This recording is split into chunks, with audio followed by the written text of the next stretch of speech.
Hey guys, what's up? Um, it's been a while since I've done one of these. I think it's been like a year. Um, I saw some of the VODs from last time, and I think maybe I just like spent too much time on a song, going into like all the details. So I thought I'm just gonna do 4 songs today, and we're just gonna maybe not spend like such a long time looking at like every tiny detail. Maybe we can do more songs this way. Um, but we'll see how it goes. Maybe I'll just like kind of lose myself a little bit and I start doing really detailed breakdowns. Let me check something real quick. Okay. Cool. Let's go. So you make 4 songs a day. No. I want to do 4 songs for the breakdown today on the stream. I'm not gonna I don't make 4 songs a day, I wish. Um the first song we're gonna take a look at is Beyond, which I think if you have listened to my music before, you probably know this song. It's one of my more well-known songs. Um, oh wow, the auto mod is being weird. Okay, um, apparently when you say Lamau, the auto mod blocks it. I don't know why.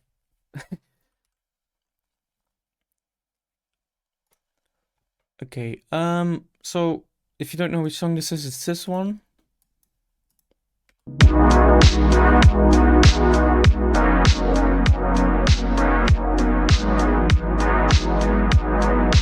So I made this song in, I think it was 2018.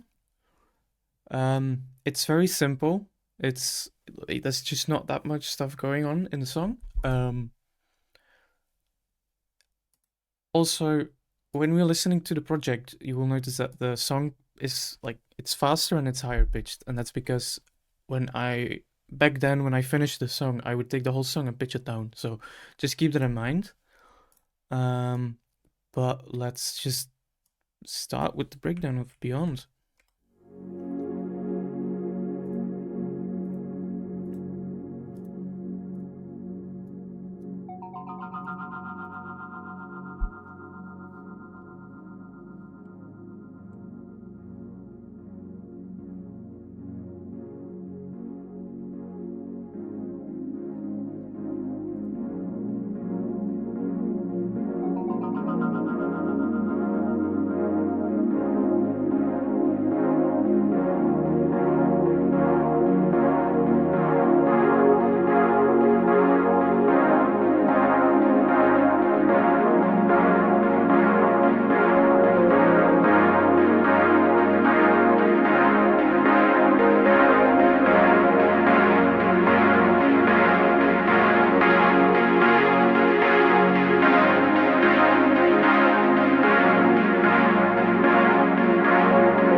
So I think you get the when you've listened to this part of the song, you pretty much like you listen to the whole gist of the song.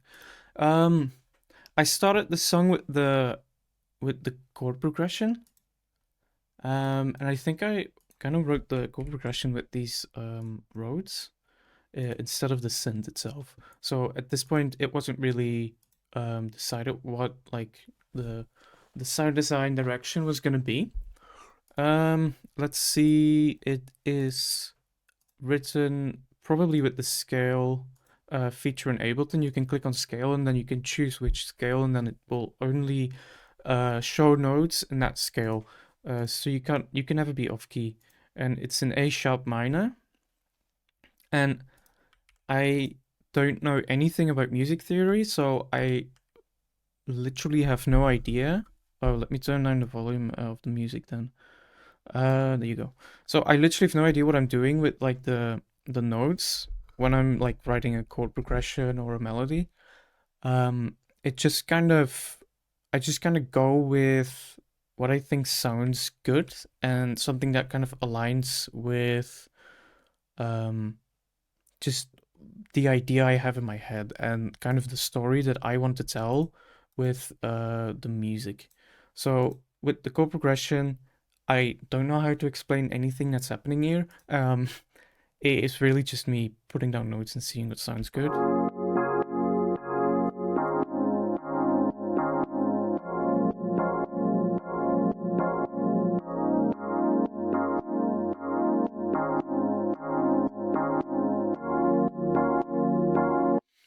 Originally, this final chord wasn't actually in the song. It would have been looped like this. Um, but I think a friend of mine, Mr. Fletch, he helped me out a little bit with this final chord. And that's one of the things that you'll find a lot of my music, um, even some of the first songs I made, is basically I write a progression and then I duplicate it. Not like that. I duplicate the progression like this, and then what I will change is like the final note in the melody, or like the final note, the chord in the chord progression, or the final note in the bass line. And that way you can kind of duplicate what you already have, but create a sort of variation. That way you have a variation, but at the same time you also create something that sounds similar enough. So it's kind of a cool songwriting technique, and it's used by in a ton of songs. If you pay attention to it, you can realize how many people actually use this um, in writing melodies and chord progressions. Once I had the chord progression, it was kind of time to create a synth for the chords. And the way I did that for Beyond was I used Serum, but you can probably use any other synthesizer like Mini V or Vital or anything like that, and you could probably get really close. Let me make this a little bit bigger. So the way I made the chords in terms of the sound design is by taking the saw waves here and then just increasing the unison, and this is going to play multiple saw waves at the same time. And then I'm running that through a low pass filter. And let me turn down the volume on this. I don't know how loud it's going to be. Okay. I'm just going to use this as an envelope and give it a little bit of an attack.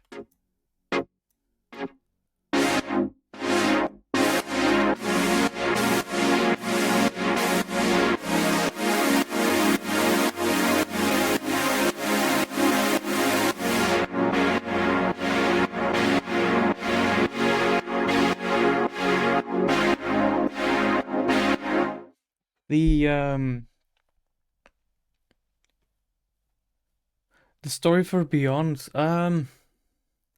it's difficult to explain a story that I have in my head in terms of like it. If I have a musical story in my head, it's difficult to translate that into words. I think for me, it was kind of like it definitely gives me like a melancholic feeling, but it's difficult to like explain it in words. I think the music is kind of the way I communicate that story. Um, but anyway, the really cool thing about, or I guess the thing that I use a lot in my music is delays. So basically, when you look at the timing of the chords, then you can kind of play with the delay a little bit so that the timing of the delay doesn't hit exactly on these chords. So by having the delay on 1/4, it kind of creates like a delay. This chord will be delayed like here, right? And that kind of helps to create the sort of flow in the music. Do you ever use notes that's not in the scale?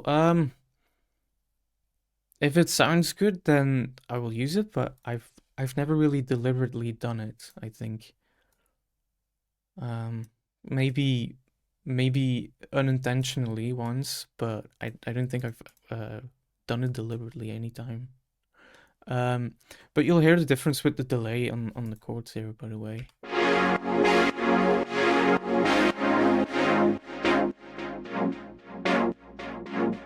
So it kind of creates this sort of groove or rhythm in the chord sounds.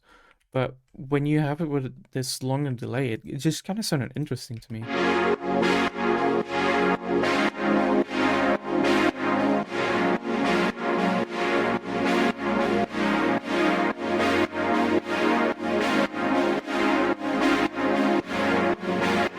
It's kind of the basis of the sound design.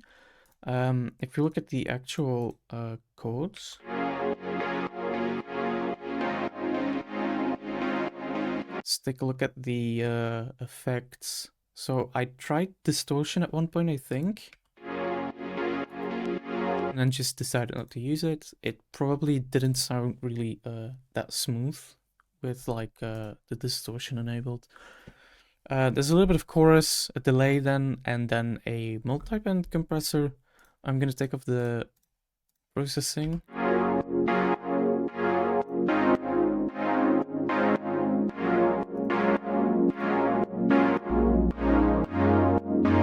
And then with the processing in Serum,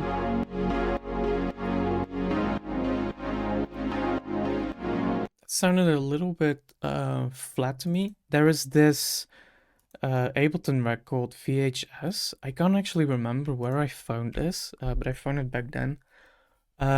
It's basically, I mean, as you can see, frequency shifter, saturated chorus, glue compressor, frequency shifter again twice, and then EQ. And this kind of really kind of brought the sound to life, I guess. So that width, and then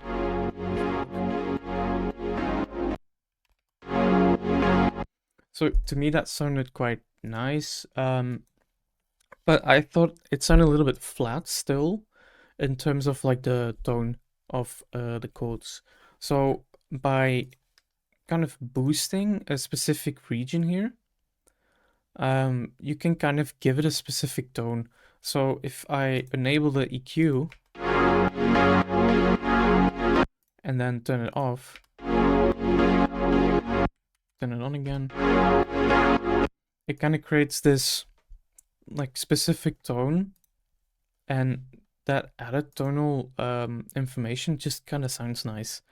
Um, Apparently I did it again in the group section. I just realized you can't really see this because my camera is blocking it. There you go. So again, I'm trying to kind of boost a specific region to increase that tonal information. This is the sidechain I used, which was just the standard Ableton compressor. There's an auto filter, which is just filtering the sound as the time goes on. And a chorus. And then I guess I'm compressing everything together. And then that sounds like this.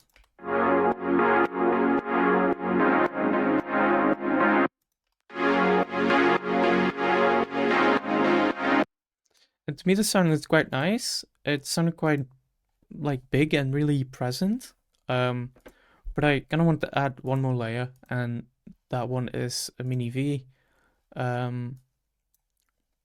preset I made. It's, let's see, it's just two saw waves, probably detuned a little bit.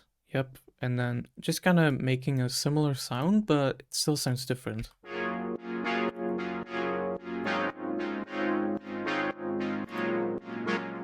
And then what I did with this was create a Haas effect with the delay. So by delaying the left channel by 1 millisecond and then the right channel by 10 milliseconds, the way that the effect it creates is called a Haas effect. What it does is it makes it sound really, really wide. So if I disable this, it sounds really like it sounds like it's really happening in the middle, and then by enabling this delay, it becomes really wide. And then combining those just kind of makes the chord progression sound really big on its own and really present.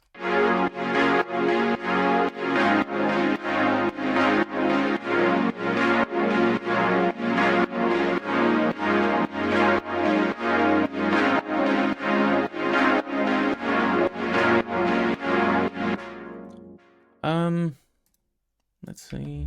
Okay. For the bass underneath the chords, I'm really just using these root notes from the chords. Just putting them in here. The bass that I'm using is a preset. No, wait, this is the wrong channel. Yeah. It's a preset from Serum that I made. It's just a saw wave. Again, it's always a saw wave.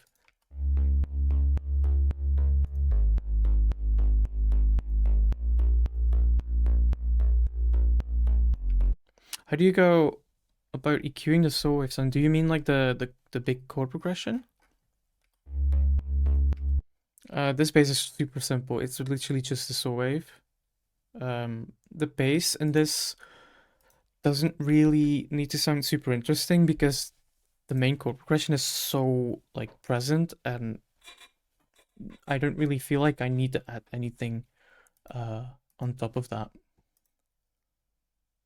How did you do the little beginning block sound with tons of delay? Let's have a look. That would be this one. So that's just one sine wave with some flanger, chorus, delay, and reverb. And I guess I'm running it through saturator.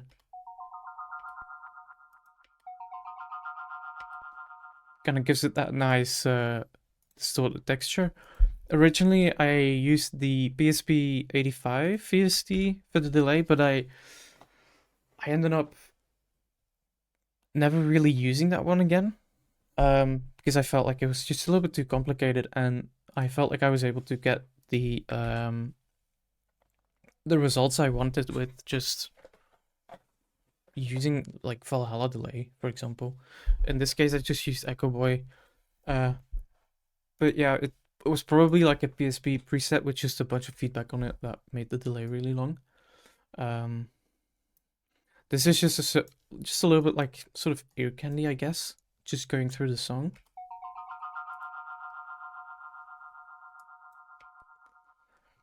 Um, is there a reason to get Echo Boy if I already have Valhalla? I think Echo Boy sounds a lot nicer. There's a bunch of this is Echo Boy Junior, which is kind of like a much smaller version. The actual version, this one, has a bunch of different styles, and you can also do a bunch of tweaking here as well. It kind of you can do really simple stuff with this Echo Boy Junior, and then you can do really complicated stuff with Echo Boy. So it's super versatile, and it has a bunch of different presets in like the style. So you can do like a space echo, for example. I think it's just sounds a lot better than the Valhalla one. I think the Valhalla one sounds nice, but it sounds a little bit flat sometimes. Um, and I think the Echo Boy just has a little bit more character to it. Um, Throughout the song, you'll also hear this melody.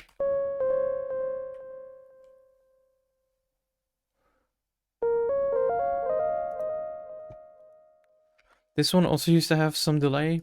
It doesn't have that in here anymore because it's, yeah, like I said, I don't use PSP anymore. Do you prefer Serum to Vital? I've noticed filters in Vital sound less warm compared to filters in Serum. I think you can get really warm sounds out of Vital. Um, I'll show you a preset that I found in a YouTube tutorial, and it sounds really warm. Is this loaded? I think so. Let's turn the volume a bit down.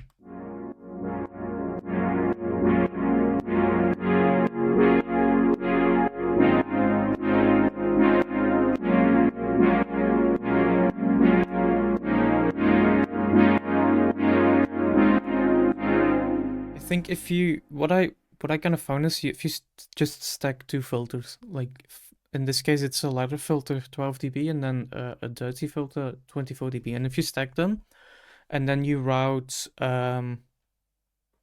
this filter into this one, you're kind of like is that the preset from the resonance recreation video?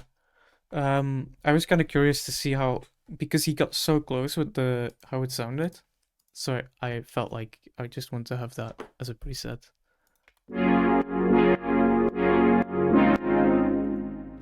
But yeah, try to find the YouTube video of the resonance recreation in Vital. You can still affect filters in the effects section too. Yeah, you can do it in the effects in the I think it's called Matrix, right? You can do it there as well. Let's see. All right, and then we have this sound. And I think this is Mini V with, yeah, that's just a square wave with a little bit of noise. This melody I just looked at because I've kind of forgot. That's Mini V as well. And it is two square waves. Guess this one is not detuned for some reason. Oh, this one is an octifier, right.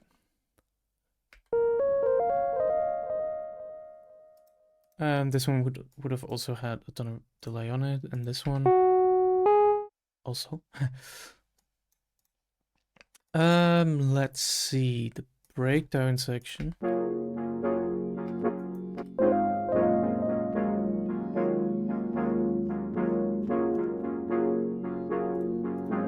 So one thing I've noticed is that there's kind of a melody missing in here. I think I might have deleted that like channel on accident. There should be an additional melody in here.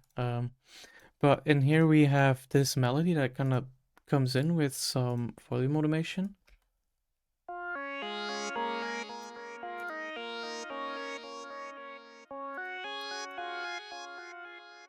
And apparently that's just a preset in MiniV called Hard Pulse. Really what I'm doing here is I'm just trying to build some like melodic information in the breakdown to kind of break up that chord progression, because the chord progression in the song is just really long. I'm not sure how long the song actually is. Let me see. Oh, it's like 6 minutes long. So yeah, that's quite long. Let's see. Okay. But yeah, like I said, I'm building melodies on top of here. That's also when I introduced the this app, I think. Is it this? Not yet.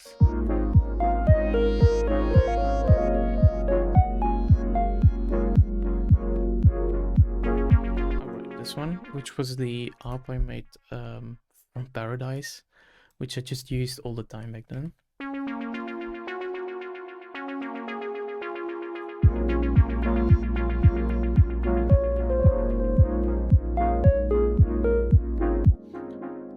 What's your process for creating melodies?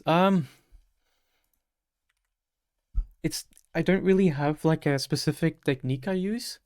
What I do is when I have a chord progression or a bass line, it just kind of, I guess I just imagine what it sounds like. It just kind of comes to me, I suppose. I don't really know how else to explain it. I just imagine the melody. I don't really see, oh, this is the scale I'm working with, and now I need to take this note in the scale and follow it up with this because that like works together really well, or anything like that. That's not really what I do because I don't really like working that way, and also I don't really know music theory, so I'm really just trying to imagine a melody that fits on top and then try to recreate the melody. Um, let's see if we have any elements in here still.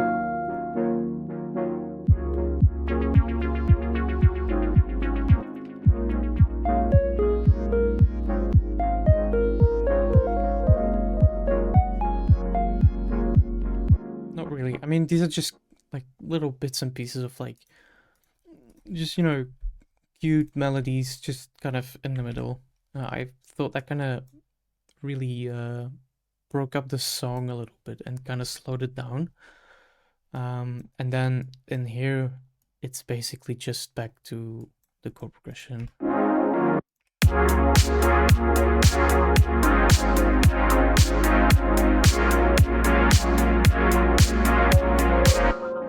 And towards the end, what I'm doing is I'm kind of slowly fading the song out. Instead of doing like a volume fade, I'm just repeating the same chord.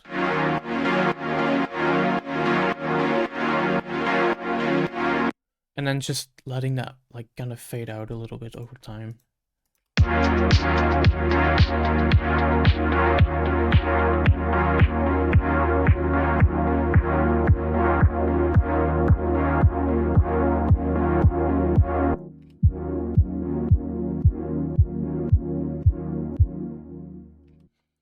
And I think, I'm not sure, let's see. No, I didn't. Yeah, I think I probably intentionally used the 12 dB filter in the low pass to kind of counter this. Is this like a? I'm not sure if this 24 dB or 48 dB filter on the drums. So this way the drums kind of fade out really hard, but you can kind of still hear some like texture, I guess, in the chords.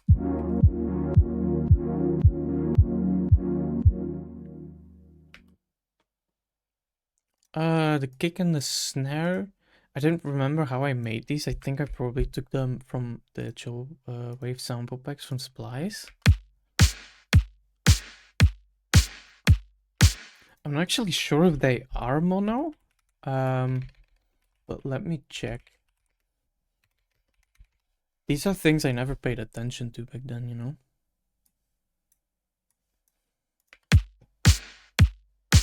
Yeah, I think the kick is definitely mono in the snare. Yeah, it looks like the snare is as well. I do have a bit of reverb on the snare with the send channel, which is just a reverb with a gate, so it's just kind of like a classic gated reverb, and then two EQs, and also the gain. So I can just change the gain in here instead of this volume. I don't know why I did that, but changing it here or in the gain, it's the same. The drums are super fucking simple. It's literally just a hi-hat that I just looked for in my sample pack folders. And then I also have this drum loop, which I think originally was like from like a house sample pack. Yeah, it's called Deeper House. Not sure, is this Splice? Yep, this is Splice. So just, you know, adding those on top of each other, and then I'm using a multiband and a glue compressor just gonna squash those sounds a little bit. Not sure what this was.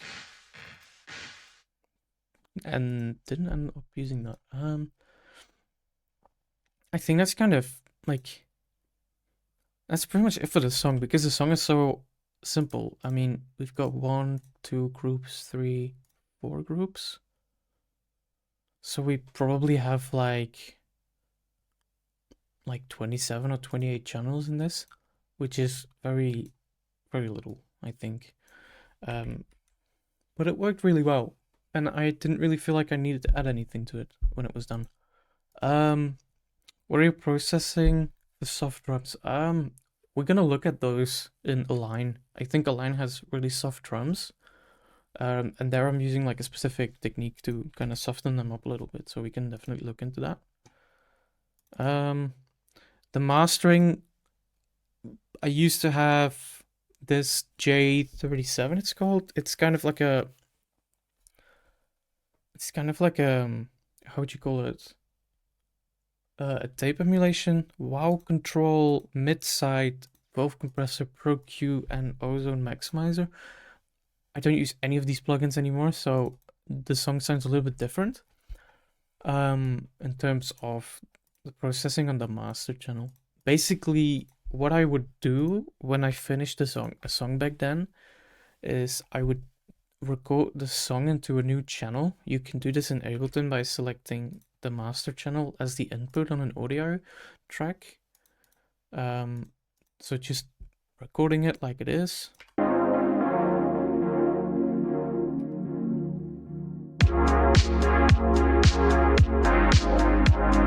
And then I would just take the pitch here and just pitch it down until I found something that I vibed with, I guess.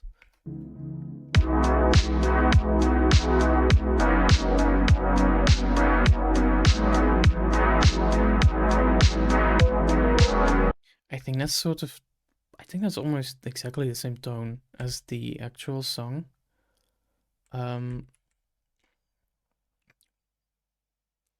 This is kind of like just kind of trying it out and seeing what fits. I think if it was much lower, I didn't think I would have liked that.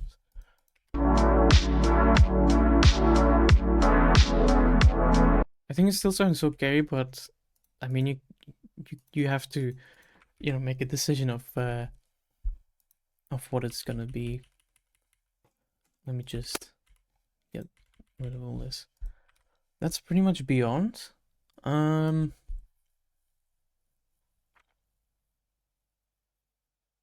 Yeah, that's it. I was thinking of if there was anything else, but I think that was pretty much it. The thing is, like my production process back then was so simple, but I'm really happy with these kinds of songs that I made back then. They kind of stay really good for some reason. So I think I did a good job there. So I think looking back at project files like this, it kind of teaches me that maybe I don't need to overcomplicate some of the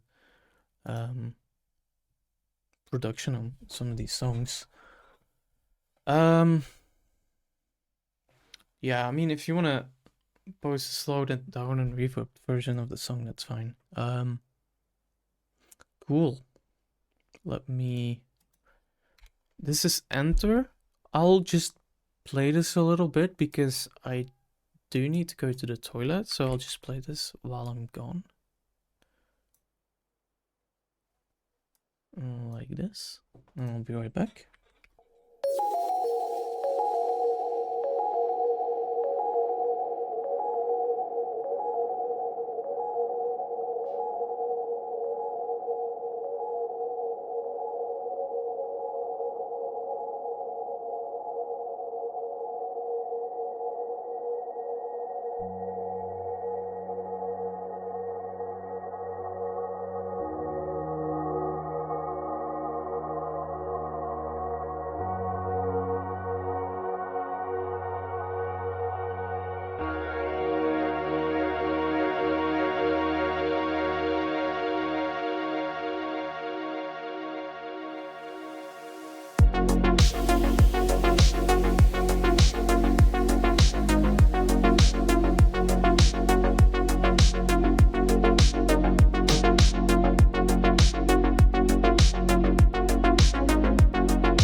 Listen to the song repeat while reading at mass last summer, so every time I hear it, I can feel myself sitting in the stuffy rooms of that book.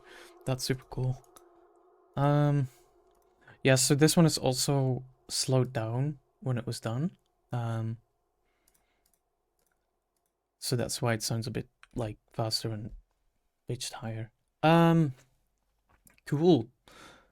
The start of the song kind of came with the chord progression. The chord progression in the song is really simple. It's really not anything special. But sometimes that just kind of works. Let's see.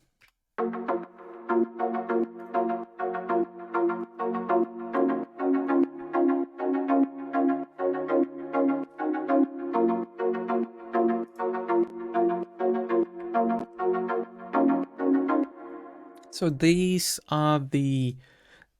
Actually, this is the dynamic chord preset that I made when I made dynamic. It's very similar to how I did the beyond chords, just kind of stacking saw waves, detuning them a bit, and then running them through low pass filter. I just think that sounds really nice. The chord progression is really simple. It's just going from one chord to a second one. It's really straightforward.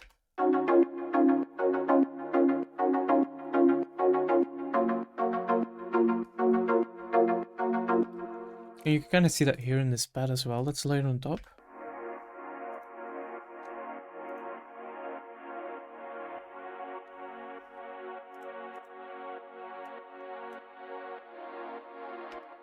And I think I didn't like my CPU back then because this is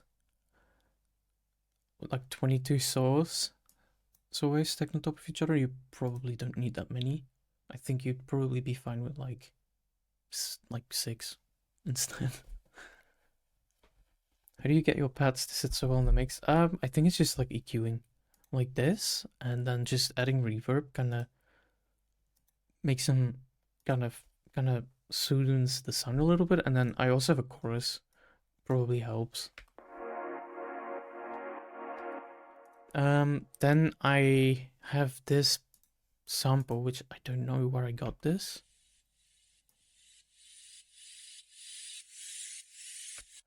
And this is basically a sample that I had that I used pulse stretch for. Pulse stretch is this like program that allows you to like stretch things really, really long, and it kind of fills in all of the gaps. And it sounds super like ethereal almost. I took this preset, this pad. I high passed it a lot. You can't see it, but there it is. High passed it a lot, chorus and a flanger, and that kind of created this sort of almost like a texture on top of the rest of the pads.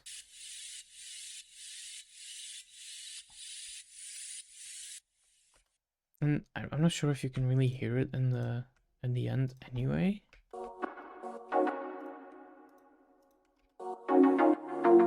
It's kind of there. It just kind of sounded like a sort of noise, sort of texture on top, and I really liked.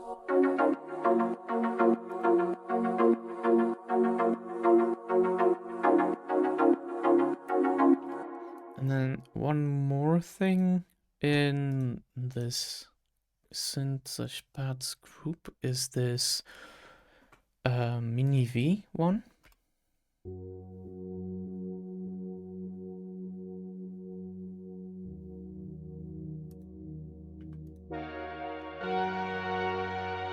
This is also the preset I used in Hyper. So there's this no, actually it's a different one. The one in Hyper was called Moody Pad. This is a different one. I'm not sure if I changed this in any way. I'm also not sure if Mini V still comes with this specific preset. But this just kind of sounded like a cool synth wavy. Almost sounds like a Blade Runner sound.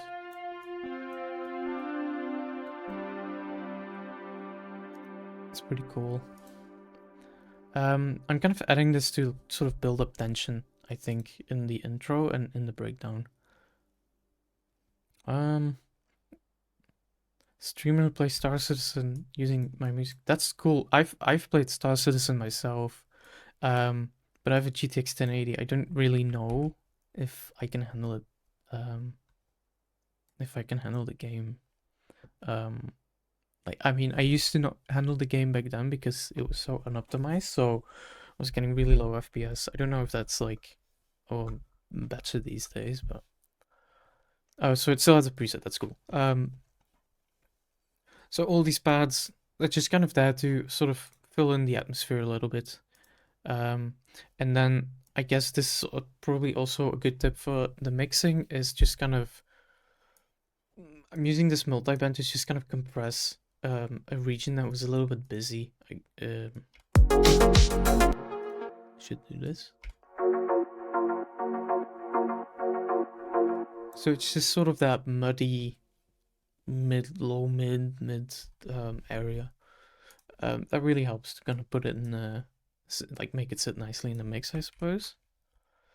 The main thing in the song is obviously the melody, which is the same preset that I used in Paradise again, which is this one.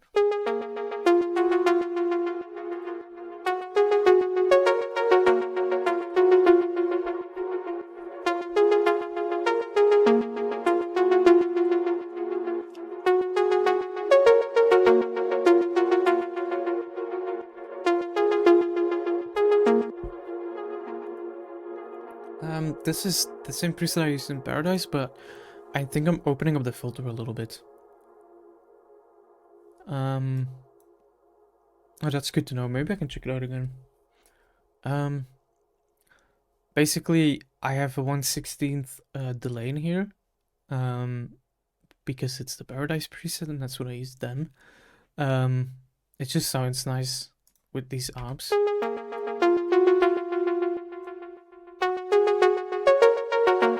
We're not really in a super high BPM, so then I think this 1/16 delay can work.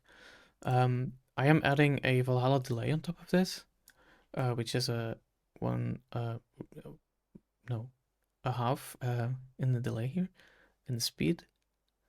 But I'm upping the diffusion a little bit, and this kind of makes it sound a little bit more like a reverb almost.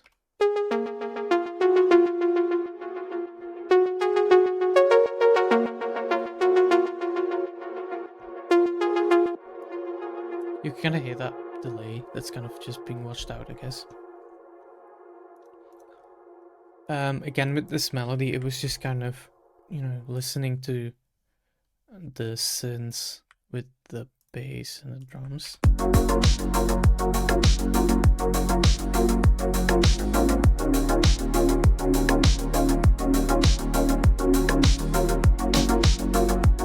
And just kind of imagining a cool melody on top. Yo! Oh my god. That wasn't me, I swear. Thanks for the raid, dude. What's up, guys? We're just looking at some synthwave projects that I made back in the day and some recent ones, doing breakdowns of the songs. So hope you guys stick around. So where was I? Okay, so listening to the drums and then the bass and then the pads, kind of, I started imagining the melody on top, I guess. I don't really, like I said in the previous song, I don't really have a technique for it. So someone use Ableton, sorry. Thanks, dude. Like I've been, sometimes it's difficult to find people that use Ableton in the music section.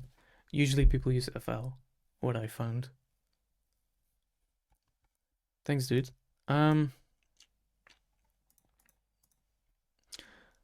So I like I said, I just started imagining the melody, and it needs to be something that kind of sticks with me, in terms of like my emotional response to listening to the melody.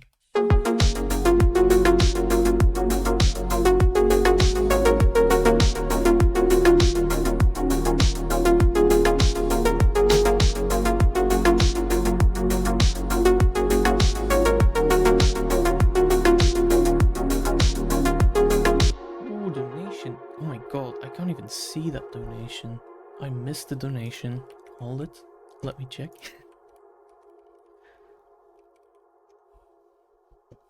I don't have the donations in my...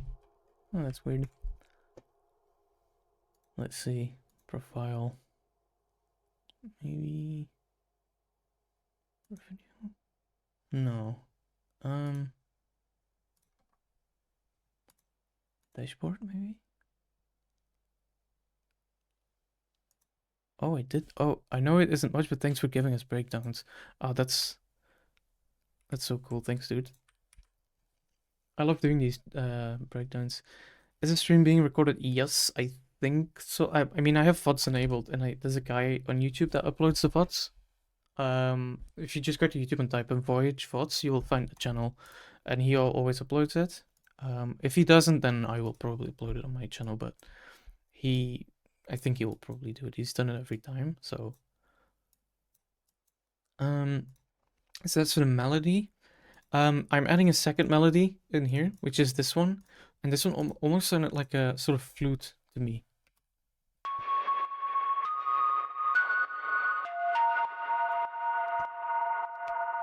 And what this is really just, I'm using Mini V here. It's just a triangle with a bunch of noise on top, and it kind of creates a cool texture to the melody, I guess.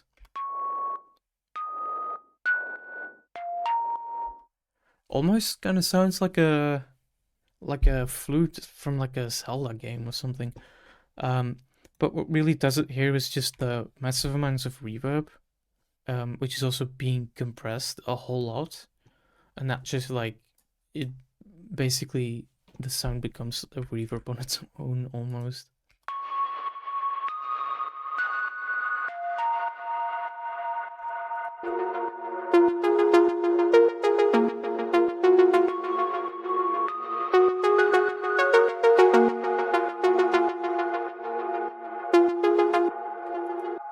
it sounds really airy. But remember when I said in Beyond I like to like duplicate the melodies that I have and then change some notes. So if you do that here, you can see that this last note is actually a bit lower than the one here in the loop. And that kind of creates this cool sort of variation, I guess.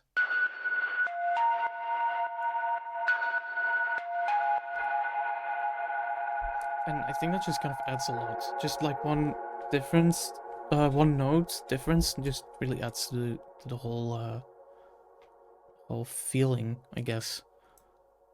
And then we get to this one, which this song starts off with. It's used a lot in the song.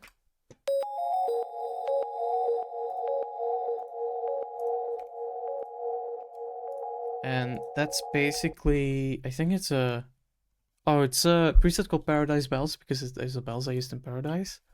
It's a sine wave. Um, but in this song, then I'm just running it through a down sample. You can do this in Ableton with the Redux effect as well. RC20, I think it's called bit crushing. It's like, it seems like this effect is like 100 different names. Downsample, Redux, bit crusher, distortion, I don't know. And that kind of gives it that sort of texture on top. I'm running that to a compressor and a limiter because it was probably peaking a lot. Yup. And then an EQ and then a Valhalla delay, and that really makes the song, the sound just really long.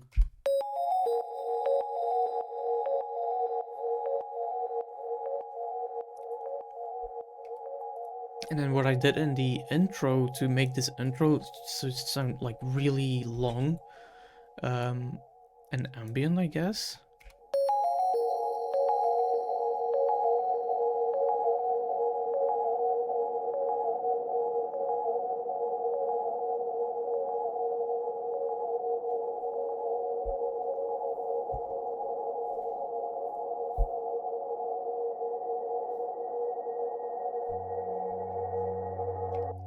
Basically what I did is I took the delay and the reverb of this this block that we just looked at, and I'm running it through Pole Stretch, and then Pole Stretch created this. It's a 3-minute long, basically like a reverb tail, and it sounds super airy and ambient and whatever.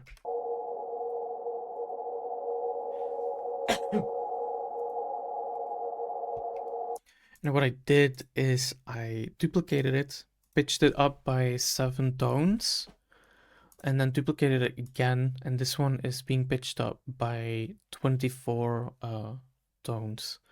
And this kind of creates different layers to this reverb, I guess, and makes it sound a little bit more interesting.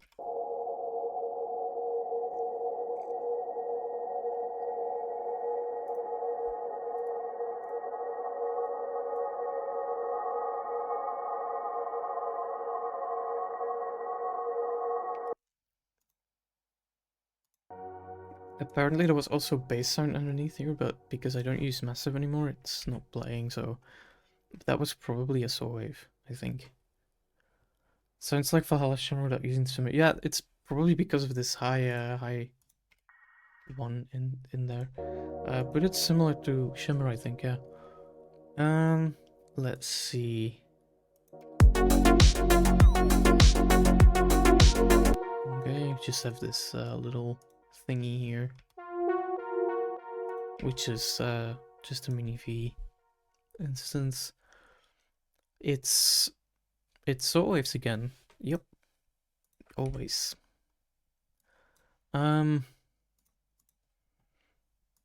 What are these? All right, so these are just the yeah, it does kind of sound like one of the Aura presets. Then we just have these arps playing in here. I almost didn't put these in the song because I felt like maybe they sounded a little bit too playful or something. But it ended up fitting nicely. so I just kept them in.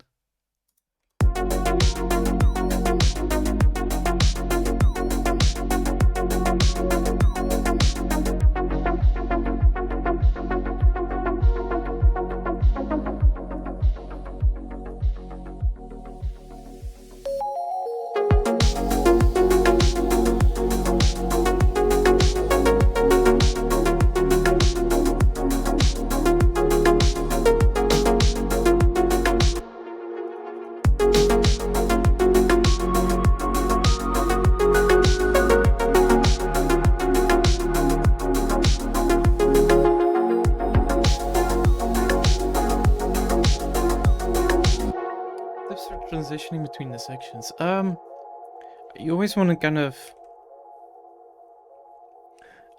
The way I kind of look at songs are like movies, and in every song you have like different sections, and you'll see this really well in Align when we go to that project file. Basically, this is like a section, and this is a section, and then this is a section. And what they do in movies as well is when they go from one scene to the next one, they use things like they'll do like an establishing shot, and they start playing some sounds like a few seconds before they go to the next scene visually and stuff like that. So it's all these sort of different ways to sort of bridge between multiple sections. And what I'm doing here is using, for example, a white noise.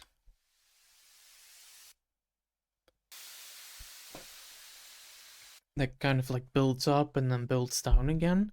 You can also hear that in the drums, some of the drums are getting left out.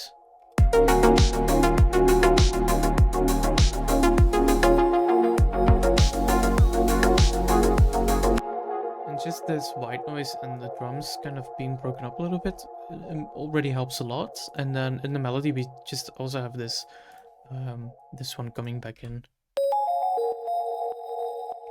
which just really helps as well. In here we have some different melodies coming in.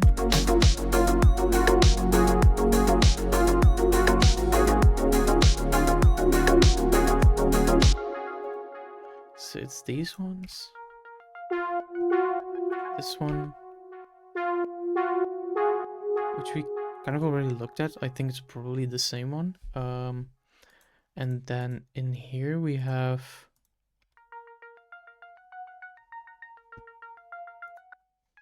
Yeah, so this is basically just a really, really small block.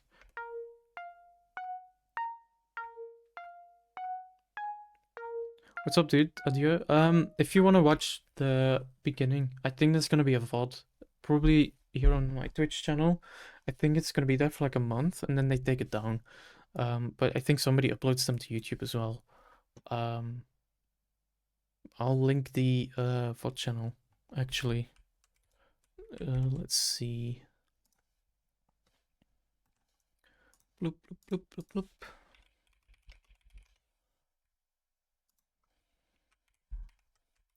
And then let's just put that in here. Oh. There you go, that's the VOD channel. This is just a really small block. And I'm just adding a bunch of delay. And then I'm just layering that with this. And both of them are also being sort of like panned left and right. Also, I just forgot, actually, I asked people for questions on Twitter.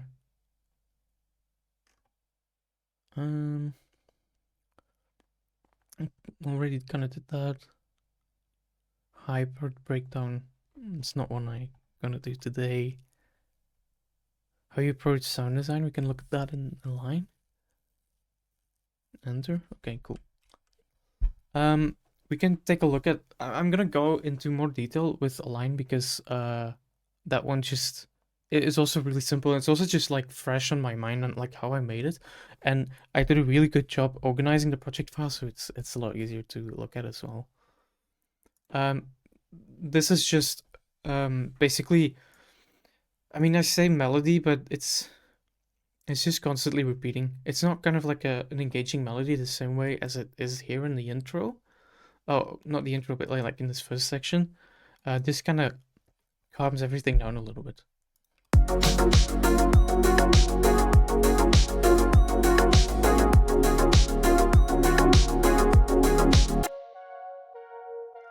Apparently there's another sound in here.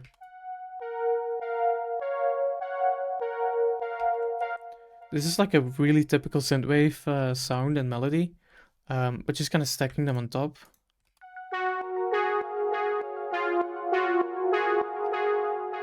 I guess it does kind of sound very synthwavy. But yeah, this section, just everything sort of calms down.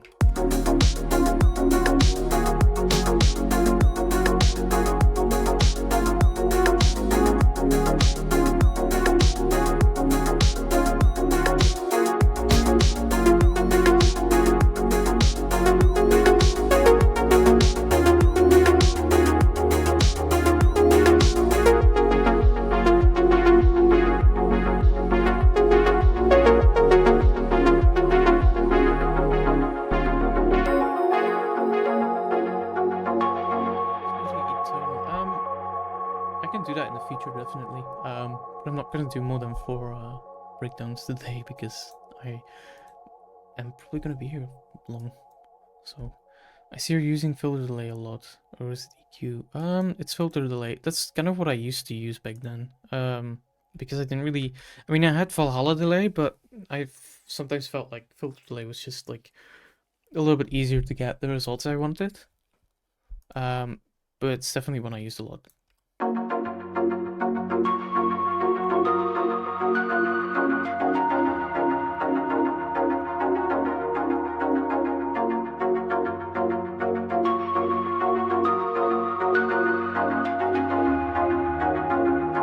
So in here I'm really just kind of using some elements that I've already used before. So I'm not really adding anything in here, I think. And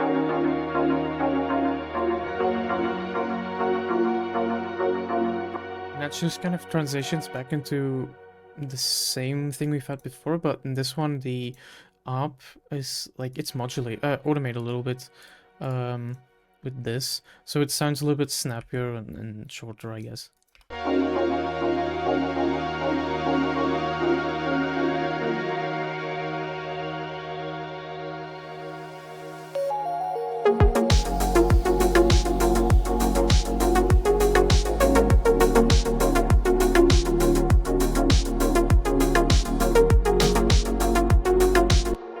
I'm wondering what these two are.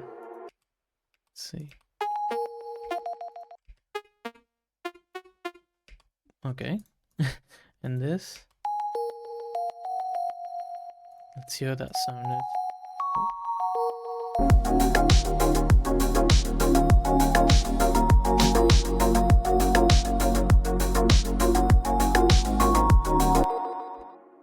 I mean, that sounded okay, but I think this sounds a little bit better here.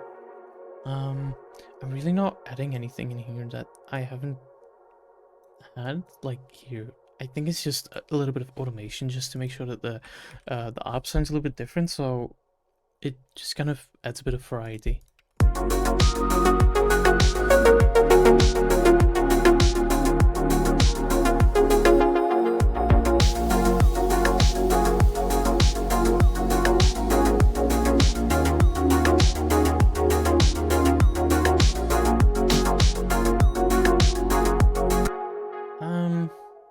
That's pretty much it. No, I'm not really doing anything for the outro. I'm just kind of letting the delay of that one plug play out.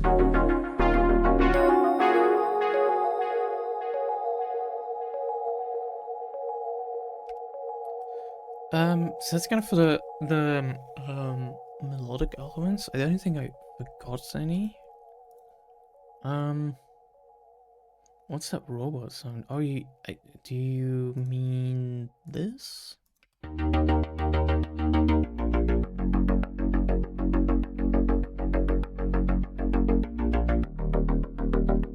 It does sound a little bit robotic.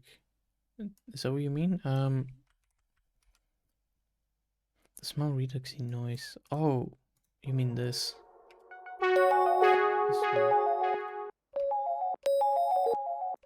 Oh, I think that's I know what you mean, but that's in the drum section. We'll look at that in a second. The bass in this is also really simple. It's really just going between 1 and 2 notes, and then this one just kind of this spice it up a little bit. The bass is not really doing anything special in here.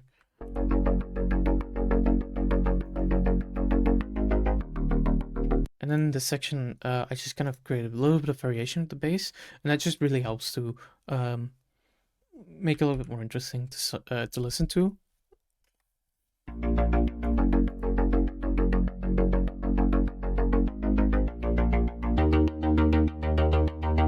It does sound quite soft.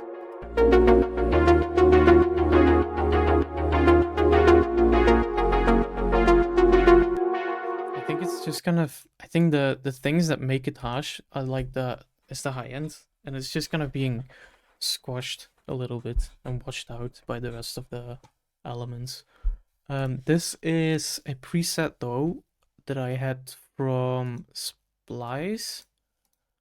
It's called Cheap Tuna. I don't know when or where from. I don't know which sample pack this was from. But maybe you can find it if you type in Cheap Tuna. I'm not sure if I changed this at all. It just kind of sounded nice. Things from the chill wave sample pack. Yeah, could be. The bass in here is not really doing anything special. I'm not sure if I'm doing anything with EQ. Not really. OTT, because that's what I used a lot back then. Sidechaining, and then Pro MB just to kind of.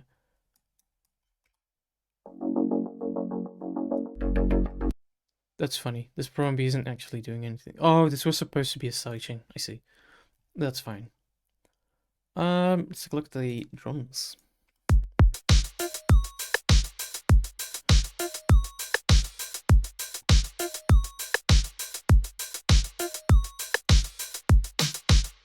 The drums in here are quite simple and very straightforward. This is kick 7 from the Chilson sample pack from the Chilson Discord.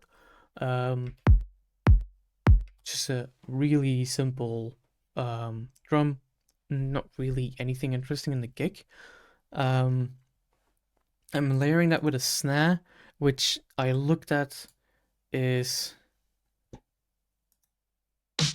this one, which I made myself once. I don't know where this came from. I don't know which snare this was originally. I mean, this song is from, I think, 2020 maybe. So I don't know which snare this was. But we'll definitely look at some snare sound design in Align, by the way.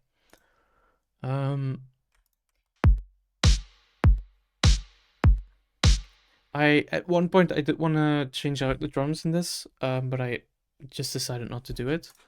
Because I don't know, I just preferred this. It's really simple, and sometimes that's just, good enough. Or, I mean, not good enough, but, that sounds the best.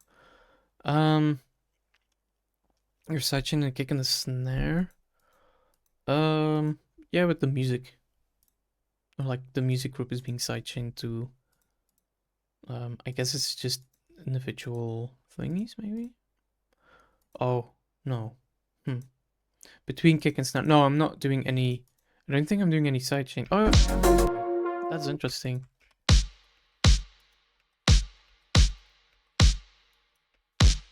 Oh, I see. If you sidechain the kick, no, if you sidechain the snare to the kick, and then you use these settings, so ratio all the way up, attack and release all the way down, and then threshold all the way down, you kind of create this sort of like distorted sound. It's kind of a funny way of doing it. I guess I'm using a little bit of it. Probably just decided that sounded nice. These are little bits. Really what I'm doing here is just have an envelope on the pitch and then the release up. And this means that you can, depending on how long you keep the note pressed in, it's gonna sound a little bit different. So here you have like a short one and a longer one. And then I think here you have an even longer one. So these are just kind of little bits and pieces that I have in the drums just to kind of make a little bit more interesting. And this is basically just a sine wave going through a downsample thingy. Then we have this little percussion. Wait. That almost sounds like the GTA San Andreas menu sound. That's funny. I think this is also from the Chilson sample pack, by the way.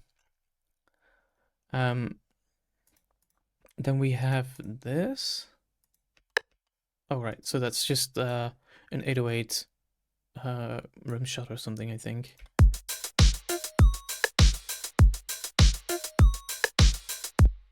And then an open hi-hat, which I've been using the same sample since like 2018, so I really like this one. And then for the hi-hats, we just have 909 hi-hats, kind of playing around.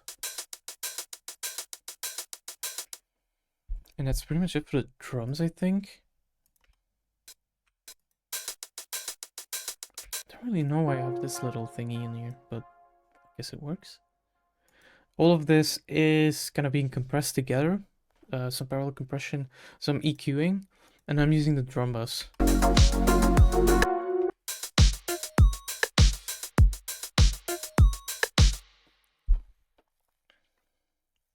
Always working with audio samples from drums or drum rigs.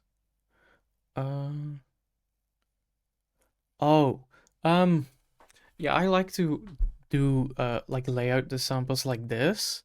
But in more recent songs that I've been working on, I've actually been using drum rack more. So I'm trying to transition into using drum rack as well. I think here and there for the drums, I'm like using a filter, I think. Like in here. Don't really know where the filter is though. Interesting. It's being filtered, but I don't know where it is. Do you ever use hardware? I do. And we'll look at that in the last song. But I have two synthesizers to my right. A Moog Matriarch and a Korg Prologue. As you can see, a bunch of VSTs on the master that I don't use or have anymore. And yeah, I don't know what I did with the mastering. It's probably just a bunch of I see a wow control, compressor, mid-side, maximizer. At this point, honestly, I would just use like a Pro L like this just to maximize the sound. And then probably do the rest in like the actual mixing. And then for this song, same thing, just make a new audio channel, master input, post of X. I'm gonna use external out so it bypasses the master channel and it just goes straight out the audio output, and then just record it.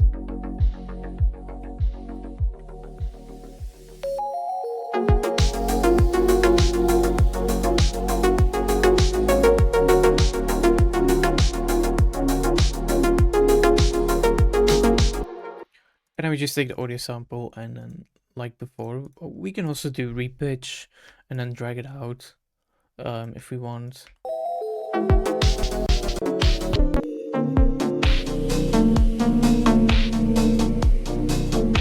Yeah, you can pretty much do it and like make it sound whatever you want.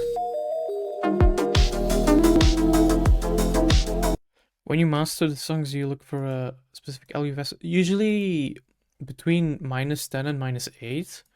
That's what I do these days. So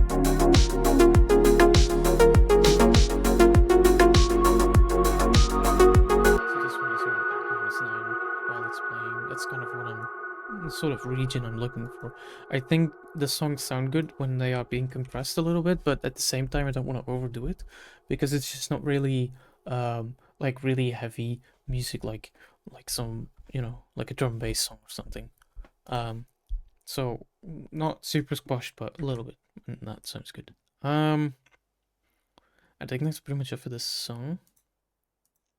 Yep. What I'll do is I'll load up the next project. If you pitch down, then what part of the high end be missing? So there's a low pass filter. That's true. If you, I mean that is true. But the thing is, when I was making Paradise, I literally put a low pass filter on my master channel, so I just didn't really care about pitching it down and losing a little bit of high end. But it's definitely true. I don't recommend I don't recommend pitching it out too much. I think pitching it out too much is a bad idea. I'll load up a line and play it, and I'm gonna go downstairs really quickly to get something, to get a little snack. So let me just do this and then play it.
Thanks. I was muted. I didn't know. Yeah, that was just my my phone actually. I'm using my phone as a camera. Okay, a line. So the original idea of a line, and I kind of did the same thing in Enter a little bit, was to basically have two chords and just kind of going between chord number 1 and then chord number 2. So from this to this, and then back to this, and back to this. And just kind of go between those two all the time. But I felt like that might have ended up being a little bit too boring. In the intro, you can hear it.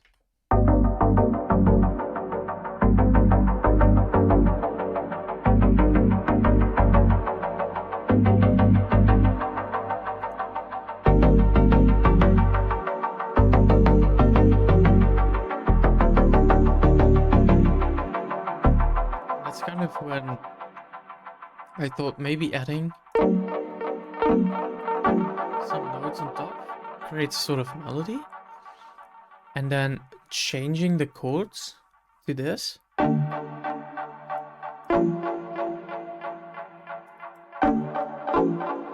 It kind of took this idea of going from chord number 1 to chord number 2 and just kind of create more variation to it.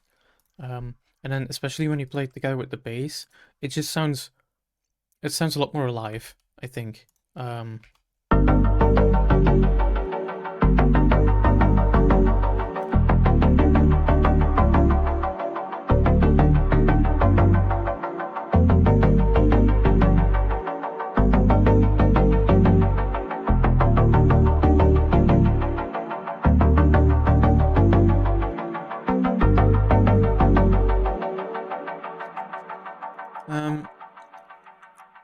The bass is really just using the root notes here, but then towards the end, this note kind of goes up.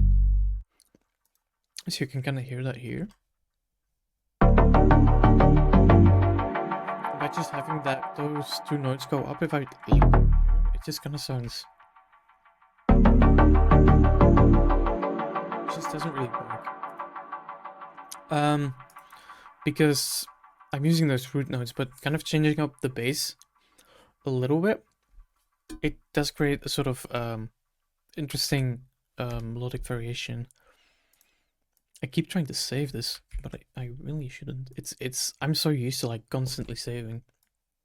Anyway, for these, actually, let's look a little bit into the sound design of the chords. So I'm just gonna take off all the processing. So this is just a basic patch in Mini V. It's 3 saw waves. One of them is an octave lower, and it's just going through a low pass filter, like all of my sounds. This is just a really basic sort of like starting point, I guess. What I'm doing here in the advanced section, the modulation, is I'm linking the velocity to the envelope decay of the filter. So what this means is that I can play a note like this, and I can increase the velocity, or I can decrease it, and then it sounds a little bit shorter. And by doing that, you can kind of accentuate specific notes. So I can take these. Oh, no.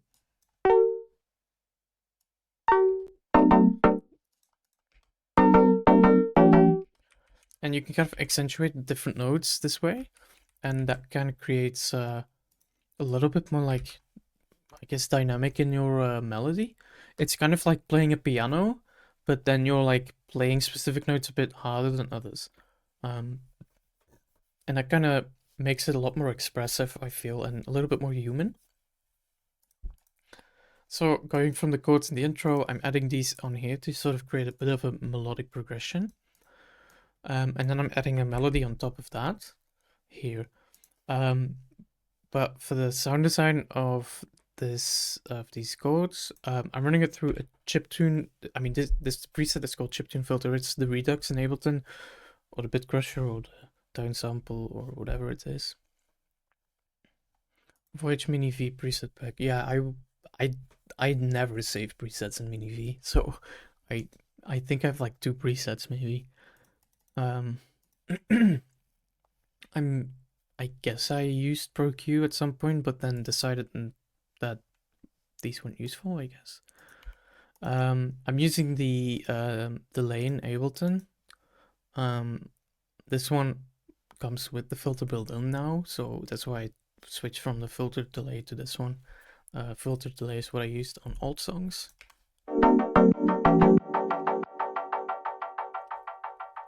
That really kind of gives the the chord progression a little bit of movement, I think.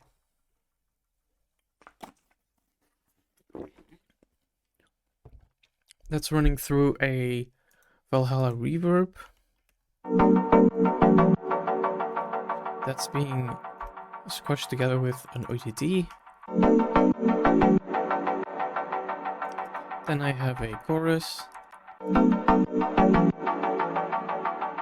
And then a phaser and flanger, but this one has been used at 20%, so it's not that much.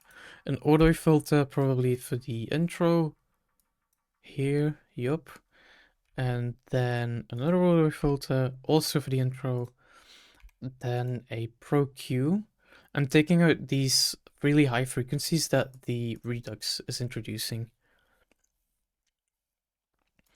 And then a shifter. This one is really cool.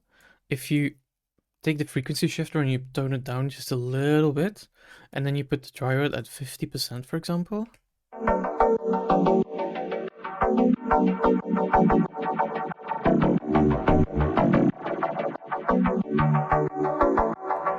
Creates this really kind of creates a cool effect in my opinion. And this one is only used at like 4%, so very little, but it does add a little bit of like movement and a little bit of dynamic to the sound. Do you dug the reverb with the normal signal? I've never really done that. I've tried that, but it's just, I don't know. I just guess I never thought it was sounded good or something from music I'm making. But that's the thing that you can do. You can like route the reverb to a send channel and then put a sidechain here so that every time the synthesizer plays, the reverb ducks. You can do that, but it's not really something I do. So that's the sound design of the chords, and then let's see. Yes, in this section, this melody gets introduced.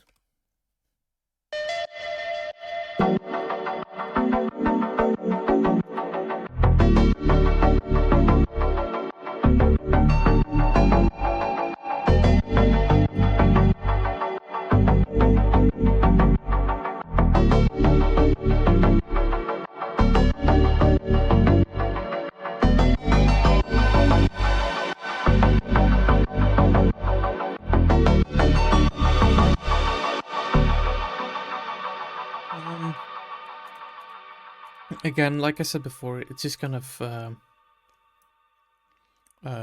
seeing, you know, what works and what comes up in my head in terms of the melody.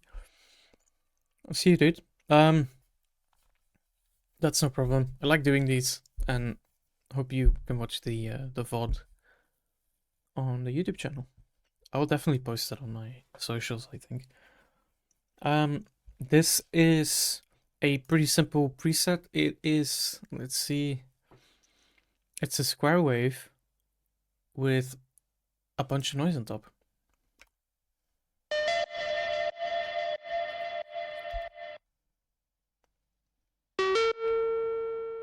It's just kind of a, I mean, it sounds so like a something you would make on a Moog, you know?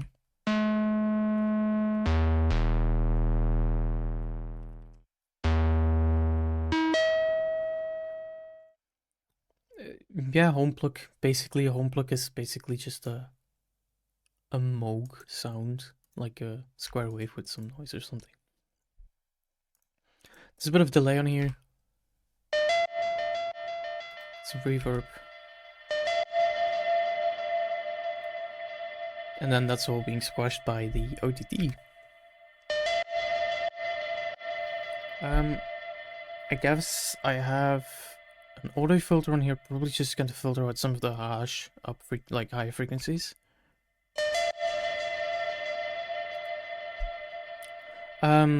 It's funny to see how reverb and delay can totally change the sound. Yeah, that's true.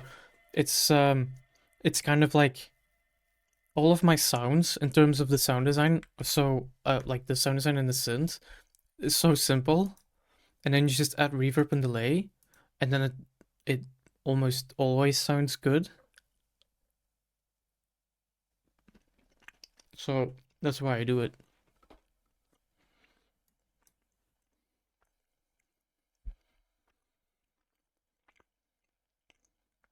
If you really want to liven up a sound, like just put a delay, a reverb, and then OTT. It works really well for these kinds of melodies. Basically, I wrote this melody with the notes going up, And I just copy pasted that in here, and I cut it off at some points, just to kind of take the same melody, but just, you know, switch it up a little bit and kind of slowly introduce it. A little bit like what I talked about earlier with like comparing a song to a movie. You have like different scenes, right? So you can see the lines here. That's why I said it's so neatly organized, this project. You have all these lines. These are also like different scenes in like a movie, something, you know. You're using all of these scenes to build up a story in the music.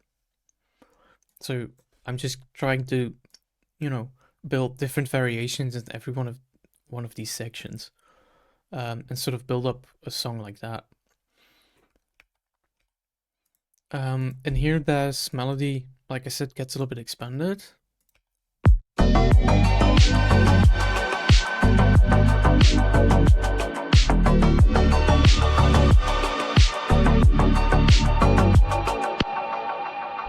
Use any tape emulators or not? I used to use them a lot. I really liked the one from UHE. Which one is that called? I can't remember. Someone in chat can probably tell me. The UHE tape emulation VST. I've used that one on a lot of like a lot of my album stuff actually. To like master the songs. Saturn, there you go. But I like it. It's cool, but I felt like the things that it did change to the sound, I was able to just kind of um do it myself in the mixing instead of the master channel. What's up, Fake? How are you doing? This sound kind of already has, you know, quite a good amount of reverb to it.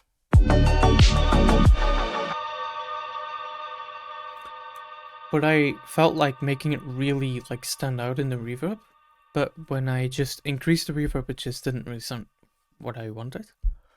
So then I thought, why don't I use a pad to kind of give and use this pad as a sort of like reverb sound almost of the melody. So when you combine the melody with this pad, it kind of sounds like the pad is a reverb.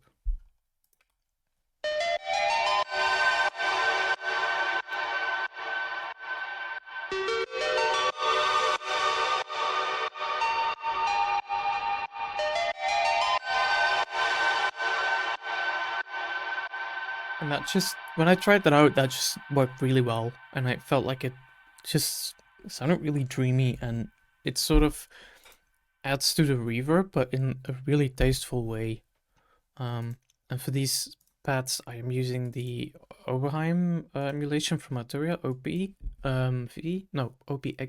OPXAV. Wow. And it's a preset called A Lonely Sunday. I'm running that probably through some delay, some reverb at 100%. A little. Oh, this one is at 0%, so we can actually delete this. Some OTT, some chorus, and a little bit of phasing. I wonder what this sounds like without the reverb though. Yeah. Definitely sounds better with the reverb in this context. But yeah, that's kind of how I tried having this melody play together with this one. That then transitions to the next section. As you can see, I kind of numbered them on top here. Number 1 is just the intro, then I have 1.2 and 1.3. This one can actually go. Every time I introduce like a variation in this song, I just added a new point here on the top. And as you can see, it created these like sections in the song. And looking at these sections, I can then, you know, say, okay, I need to add a variation here.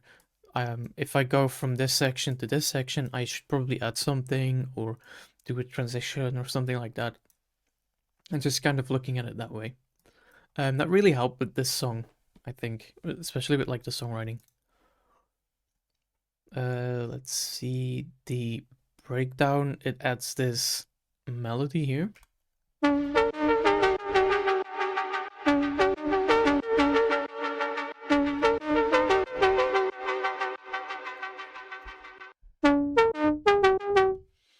This is made in Juno 6 from Latoria.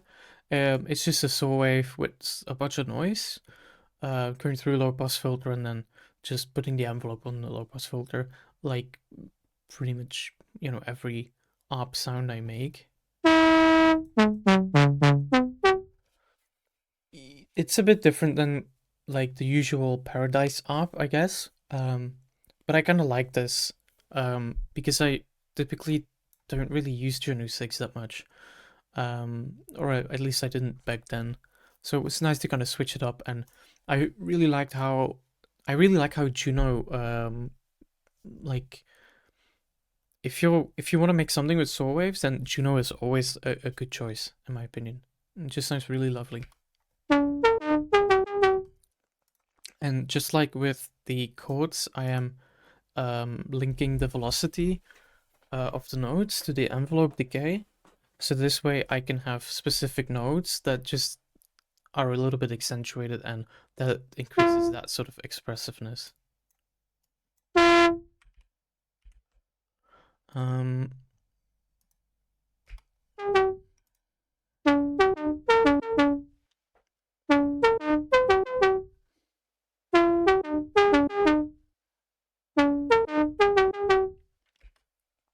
That's true, Vic. The OB is so nice, and I also want to get an OB6.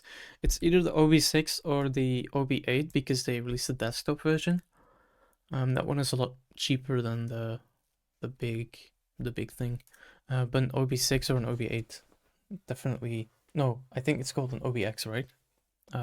Definitely want to get one of those. Anyway, this melody is again just kind of, listening to the progression that I already had and then just trying to imagine a melody on top.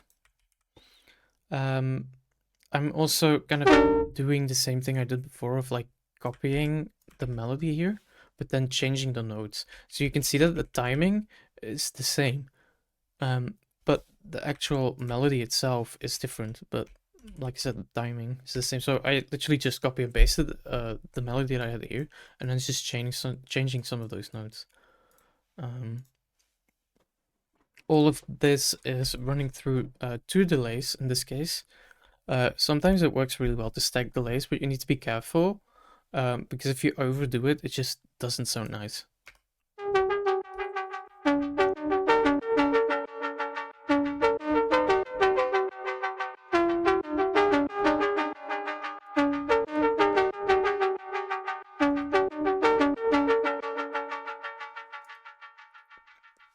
This is then running through a reverb from Valhalla, and then an OTT, and then I have an RC20 just to do a little bit of wobble to this the melody here.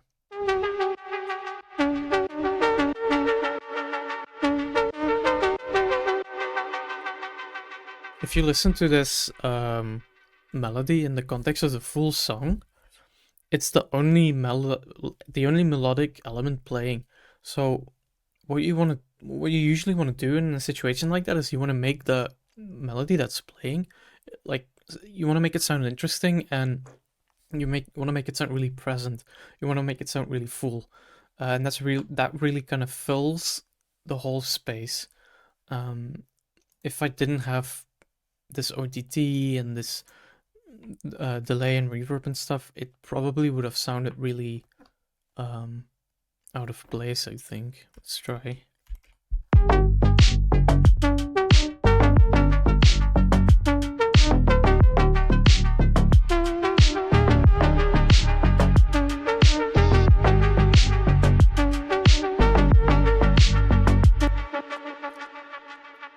So you can kind of hear it's very simplistic, but because the melody sounds so full in terms of like the sound design,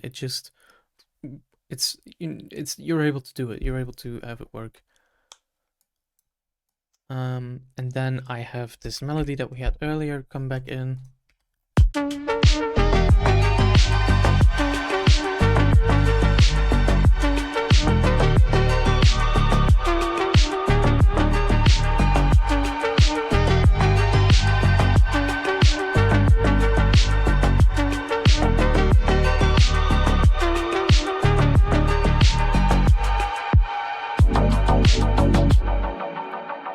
So this is also where the pad, as you can see, I basically copy and paste this pad here, and then I, deleted some sections from it.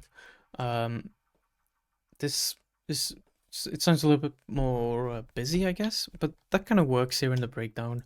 Um, that transitions into this section, which is kind of I think the highlight of the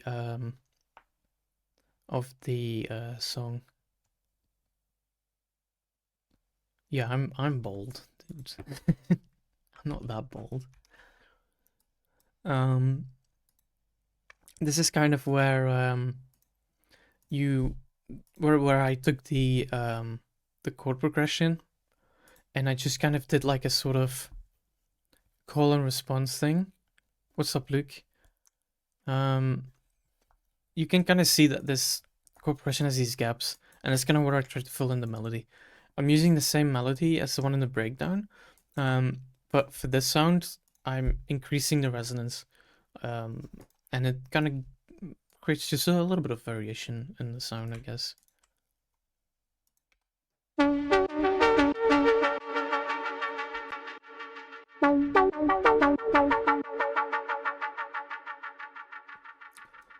But I just think that the sort of call and response technique definitely works in this song.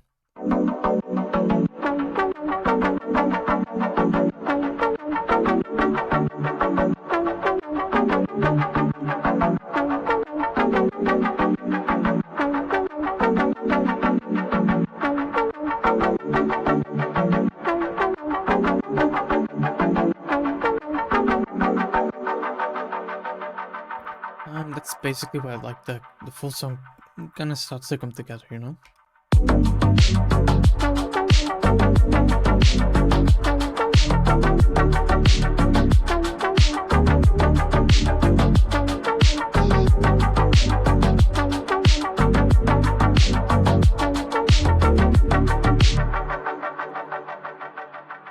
Thanks for tuning in, dude. This is also where I add the melody. Like kind of like a lead melody. I've really liked adding lead melodies in songs in the past year or so. You're gonna hear a few of those on the album as well.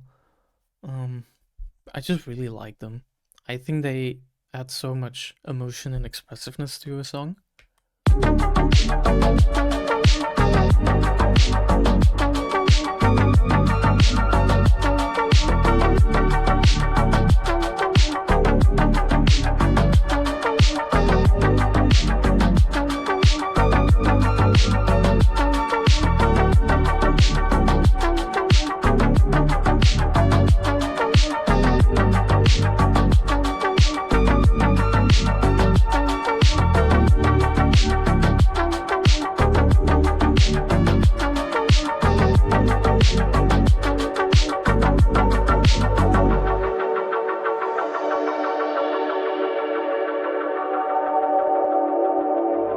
What's up, Nick?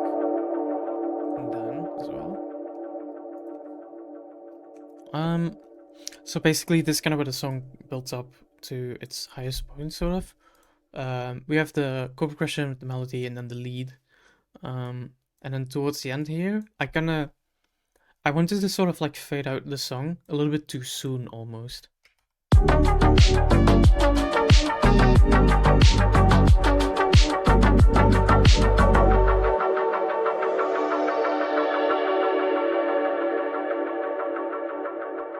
It sort of feels like it starts a little bit too early, you know?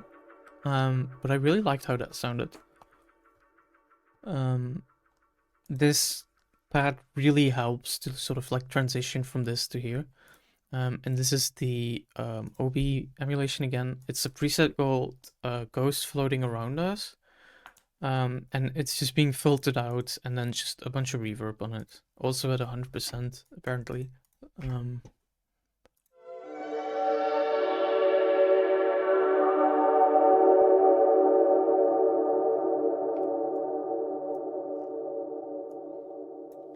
I just got into music, making music. Any advice?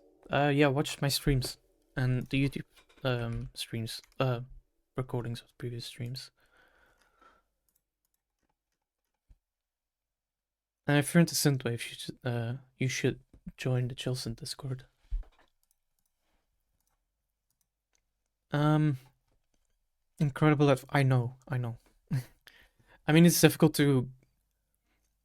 I mean, the best way is the best advice, I guess, I can give is just like try things out and just have fun with it. Just like put a synthesizer in a song and just like turn on some buttons and twist some knobs and just kind of hear what it does, and then try to understand what a synthesizer is and like what's an oscillator and why does a low pass filter sound like a low pass filter, and then you can Google what's a low pass filter, and that sort of stuff. If you want sample packs, I think Splice is a good place to start. It's like a subscription service, but you keep all of the samples that you download. So if you end the subscription, then you'll keep the samples that you downloaded.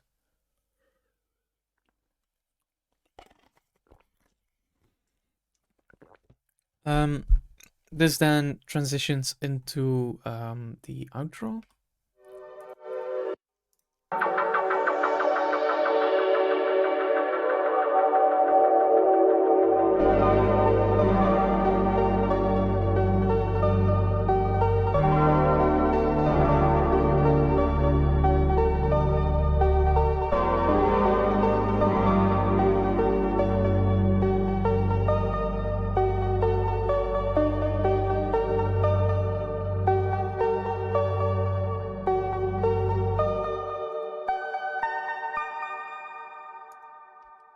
So the outro kind of slows down in tempo. It's something that I used to do back then. Like I used to increase the tempo in the intro of a lot of my songs. Like in Allude is probably the best example.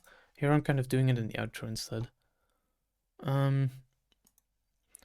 Basically, it's these two chords that I have, which I thought was just really nice. This is two saw waves and a square, and that all of them are in like different octaves. And it just sounds just really lovely in my opinion.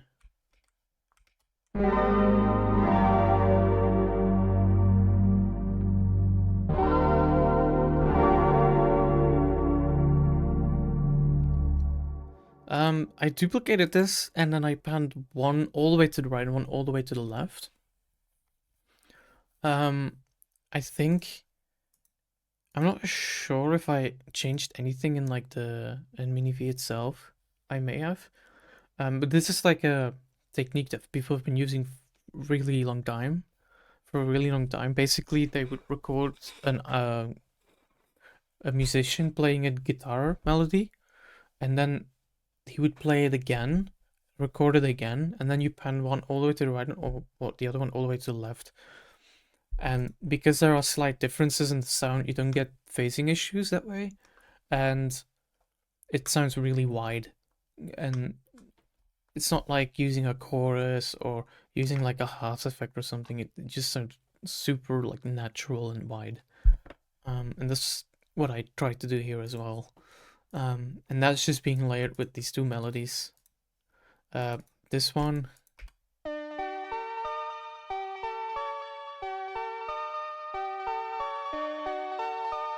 which I think just sounds really lovely. That's just two square waves with a saw wave. That sounds like a really like I think that just sounds really retro. That's being layered with this.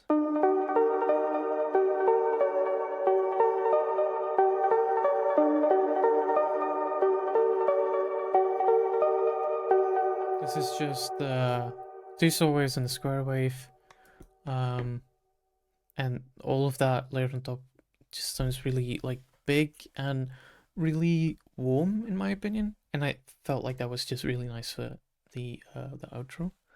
What I also did is I took the chords recorded them, and then I reversed them, and then I just took the reverb tail.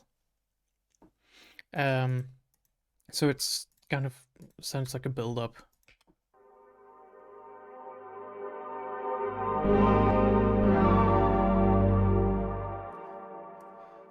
And doing this sort of like reversed reverb trick, that just is a good way of like transitioning to different parts in the song. That really helps. Let's take a look at the bass. I already talked about the bass uses basically the root notes of all of the chords, and then these two notes are just going up a little bit, so kind of creates an interesting variation in the melody. In terms of the sound design,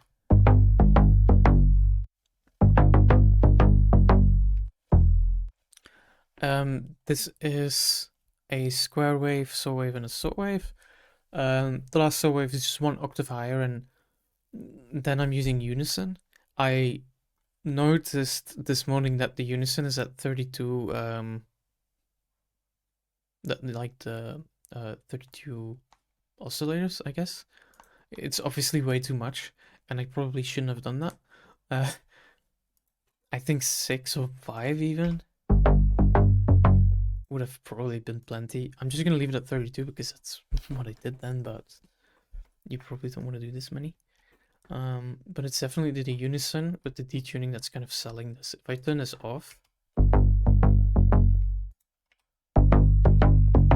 it just doesn't have that same sound to it.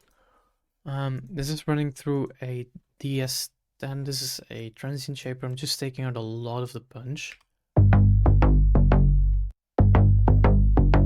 I felt like the bass just sounded like it was knocking like too much.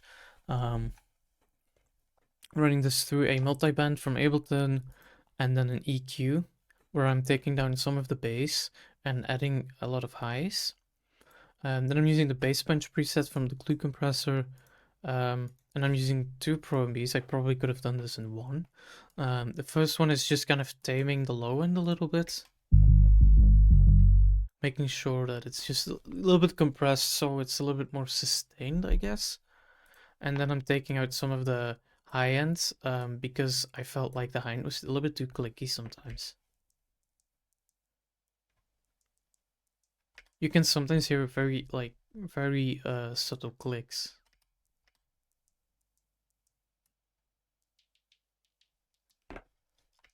I think maybe that was just kind of a safety thing. I don't know. But it just helped, I guess.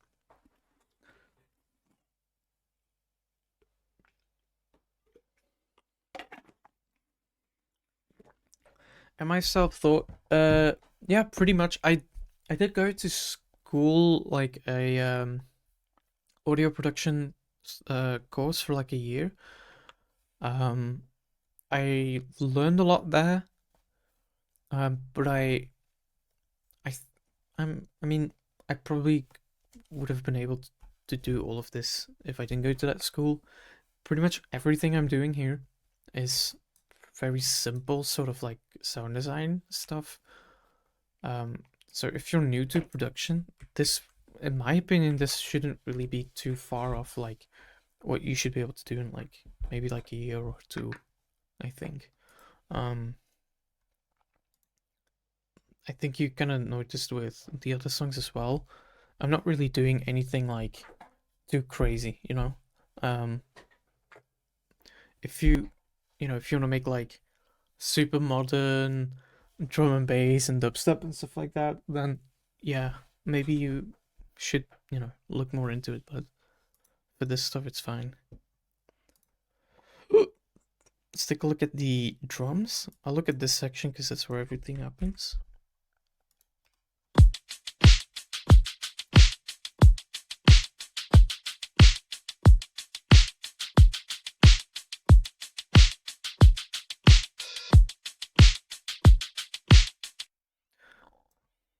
Pretty simple stuff. Let's have a look at the filter group. Turn off the filter. So these are pretty cool. I felt like they they just sound really like heavy somehow, but at the same time they also sound really deep. So it's sort of like a really soothing drum, I think. What I'm using here is the Gig 7 from the Chilson sample pack. I'm using a transient shaper, then I'm using a phase shifter, and then another transient shaper. That's kind of funny. I'm increasing the transient, and then I'm decreasing it again. Yeah, I think I can probably take these out, but I'm not gonna touch it. The phase shifting is kind of probably doing most of the work here if I turn it off.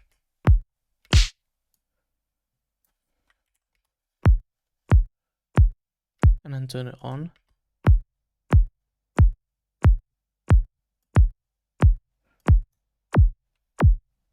That's a bit exaggerated, but it's doing just a little bit on the in like the transient, I guess. Do you tune the kicks? I've never tuned kicks. Um, I've tried it, but whenever I try it, it's just like, yeah, okay, cool. Now what? It doesn't sound like better to me if I tune my kicks. Let's take a look. Let's extend this a little bit. The snare in this is a little bit interesting. Basically, it's the low end snare, this one, from the Joey sample pack you can find on Splice. But what I've done is in a different project, I had this, which is kind of like a snare body or a snare tail that I made. And what I'm doing, in Ableton, you can take two samples and then fade between the samples. And what I'm doing is I'm essentially taking the transient of the low end snare, and then I'm fading it into the body of this other one. And that kind of creates this snare instead of this. It's just a different sounding snare, and I felt like it just sounded really cool because the low end snare is like used by a lot of people, so it's a bit overused, like I think sometimes. But this sounded interesting. Thanks for checking in, Luke. Have a good day. Good night. I'm layering this with the low end snare, but this one just has a high pass on it that looks like this. And this just adds a little bit of high end, just to make it sound a little bit more crisp. And then right before, I have this little pre-clap, I think is what it's called. And it just kind of creates a cool, interesting punch to the snare. But what I'm doing is I'm boosting this high end a lot. And this is something that I've heard in a song by Gesaffelstein, who has done that, and it kind of creates almost like a metallic sound on the snare.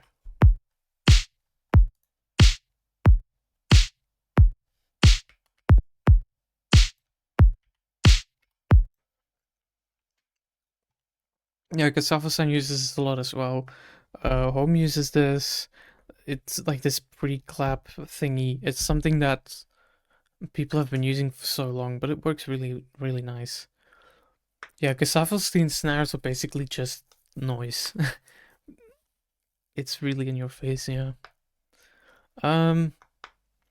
What I'm doing with these, though, is I'm taking the kick and the snare layers, and I'm running them through an auto filter in Ableton, which would sound like this. But in Ableton, you have, in the filter in Ableton, and I just realized you can't really see it. So let me move. You have this little thing here called envelope, and if you increase it, it was at 76. Like this. When you increase it, what it does is basically it detects the transients, and then it will open up and close the filter again.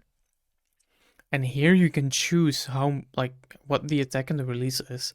So by increasing the attack a little bit, you kind of soften the transients of these drums. So this is with it on, and then if I turn it off,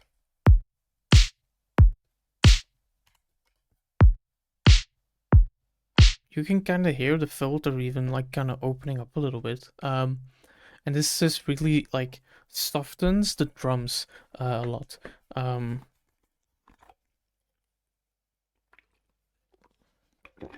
Earlier someone asked about like creating soft drums or like processing them, and this is just a really cool technique. For the hi-hats, I am using 3 layers mainly. The first one is called Power Snaps from Oliver. This is a sample that I've been using a ton in the past 2 years. It's just a really, really useful hi-hat layer that you can just layer on top of your existing drums, and it just creates a much more like sort of like a live sound almost. Makes it sound more realistic. So by just taking a section of this and looping it like this, it just adds like a layer of sort of like real heads basically.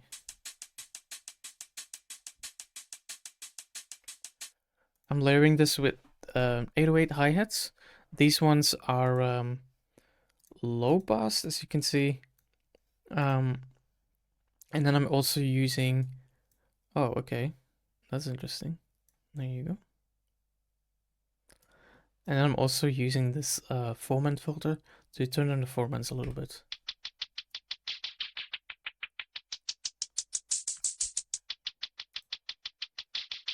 And that creates these sort of like lo-fi hi-hats, I guess you could call them. And if you layer this with the actual hi-hats that we put in here,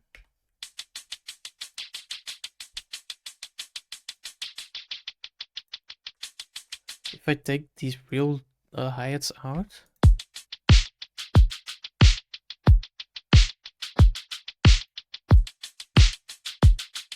it just kind of brings those drums alive, and I really like how it sounds. And then I have another hi-hat layer where I'm using this Ableton Max for Live device called Drum Synth Hi-Hat, and this essentially lets you create your own hi-hats. They sound very synthetic. You can kind of change the pitch, the decay, and the color of the noise, pink noise or white noise. You can kind of just do what you want with these, and they just kind of sounded cool as little like accent hi-hats in here. You can definitely hear it in the intro, in the first half of the song, because that's where I'm actually using them a lot, or where they're kind of like isolated, I guess.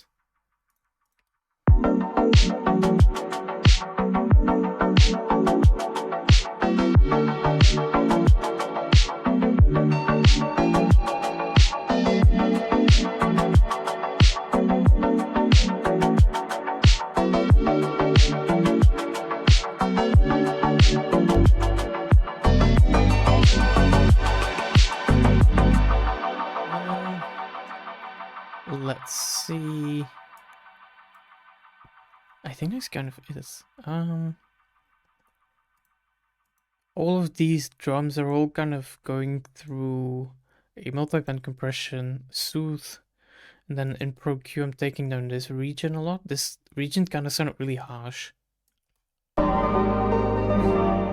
should look at this. So it's just kind of that high, like harsh, sort of region of like the snare basically.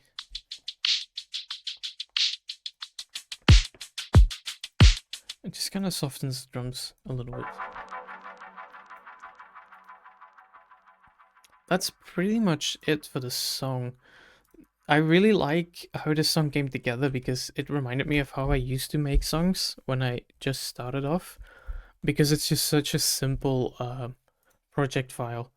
You don't have that many elements going on in the melodies or in the drums. It's all really simple, but it works really well.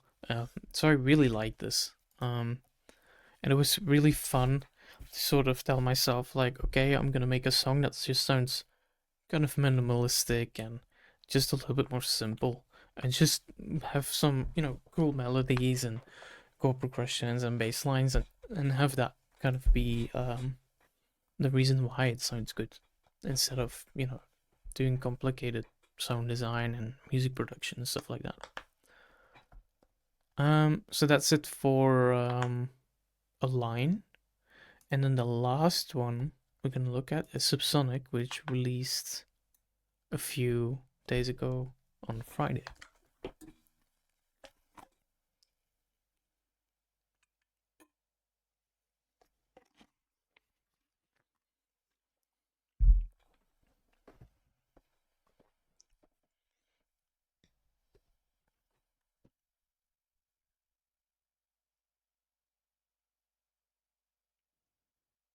Oh, there we go.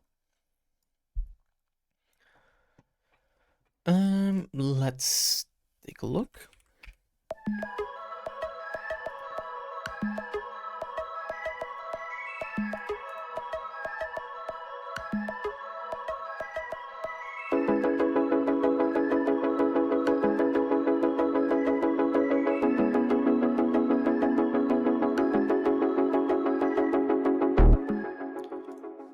For the intro in this song, basically, I just took the CR78 set and I just kind of created this sort of fun little percussion loop. And I'm just using some phase shifting on it.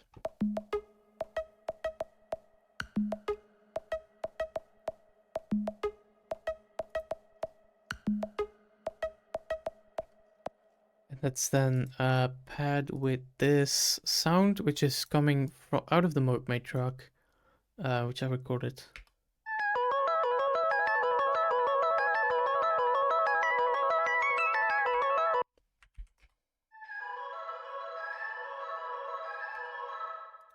Increasing the reverb to 100%, I think it just sounded cool for the intro of the song. And then in this section,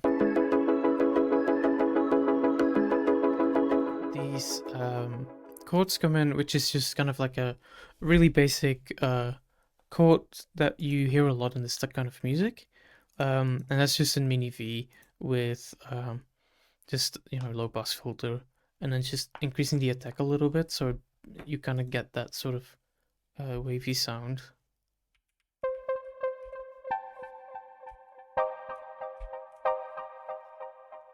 So this plugin for the phase shifting is actually not, it doesn't have a UI. It's this one. If you want to have this one is free. It's called All Pass Phase. If you Google All Pass Phase VST GitHub, it's a free VST on GitHub, but it doesn't have a UI. It has these controls here. If you want to have one with a UI, you can buy a disperser. But disperser is obviously a paid plugin. But this one is free and it sounds exactly the same, so I use this. So I've got this pretty standard chord progression going on here.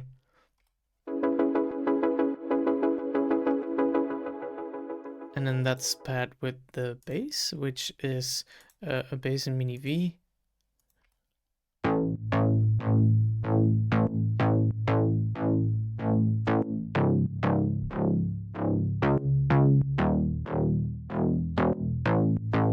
And this is just a saw wave with two square waves. This is a pretty simple basic synthwave bass. And this is then layered on top of a serum bass that sounds like this. Kind of sounds a little bit like plucky almost. And those two layered on top just kind of sounds really nice.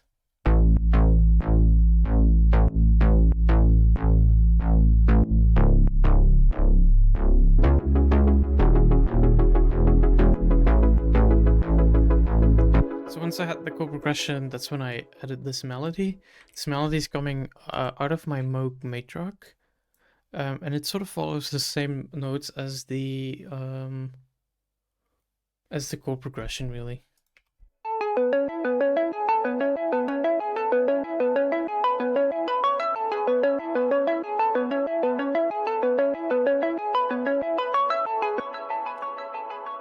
And then taking these notes and copying them over and then changing some notes in there just to kind of create some variation.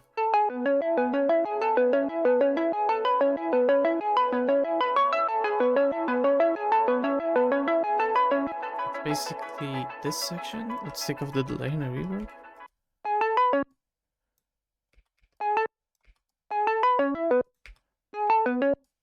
So it's just a very, very slight variation. But, you know, variation nonetheless, and I think it works quite well. There's not that much going on here in terms of the melody in this section. The song is kind of building up at this point. And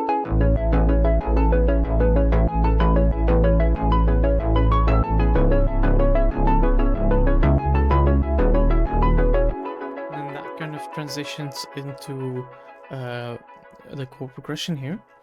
And then as you can see, basically what I did is I took this melody from my Moog matrock and I recorded the delay, and then I'm just looping the delay.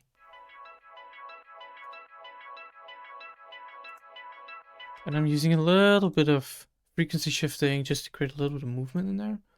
And that just kind of creates like an additional layer, almost like a texture. And that's where these chords come in.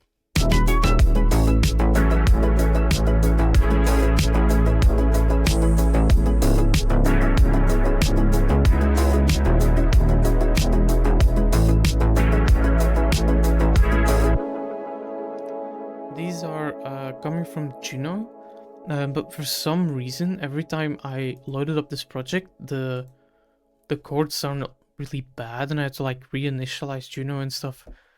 So I just recorded them in an audio file. I'm not sure if this is gonna sound okay.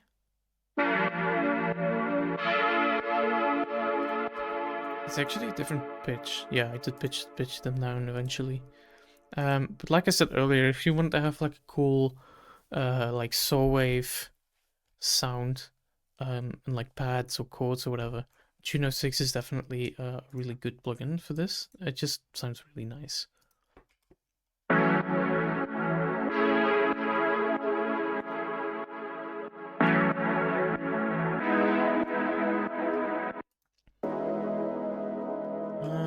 That's kind of what's happening here.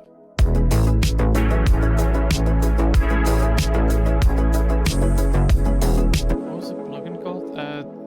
It's specifically called June 6V. It's in the Arterium V collection, and that's why it's also called Mini V, Juno V, Prophet V, OP, XAV, Jupiter 8 V, stuff like that. This is where I add a little bit of variation with just like an additional melody, and I really, really like how this melody sounds.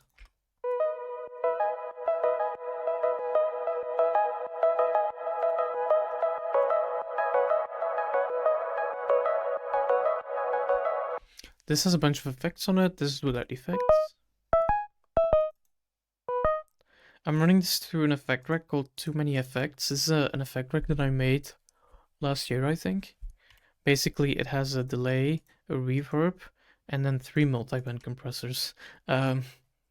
It's probably not ideal, but I mean, it sounded nice, so maybe it is ideal as a result. I don't know.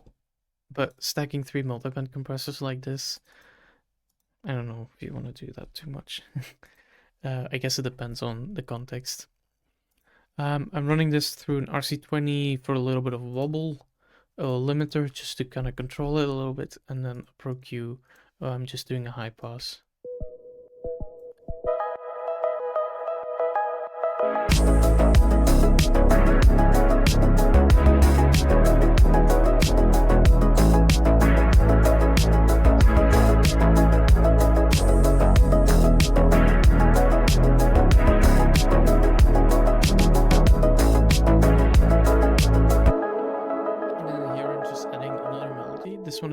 the same notes pretty much.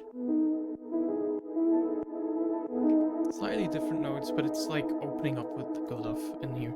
So it kind of builds up towards the breakdown.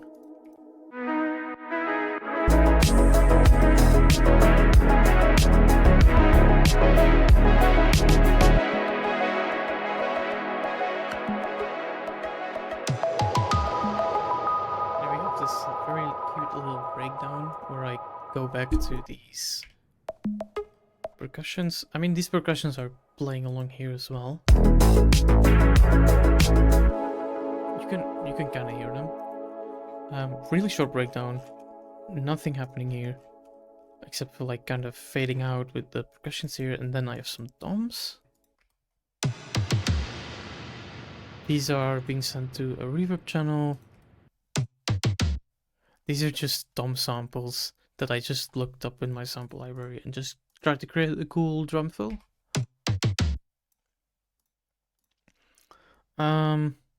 And then I took the Paradise bells from Paradise.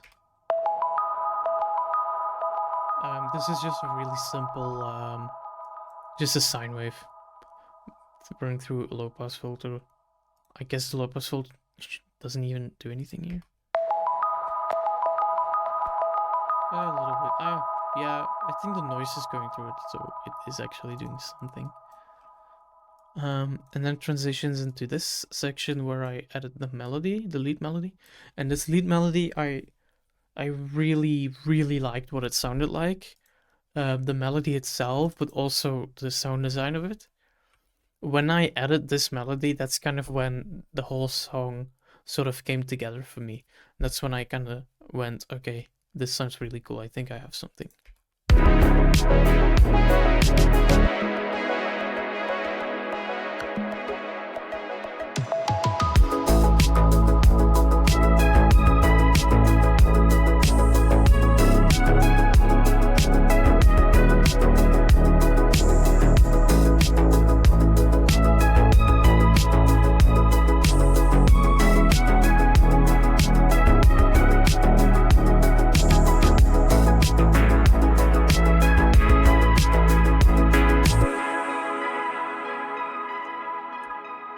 So kind of the same thing as I talked about before. I basically listened to this section without the melody and then just tried to come up with a cool melody.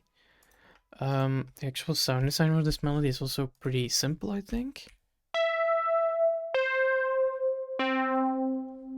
So it's two saw waves and a square wave running through a low pass filter.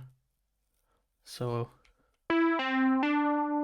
it's just a really simple sound, but running it through RC20, which adds this like detuning, this wobble.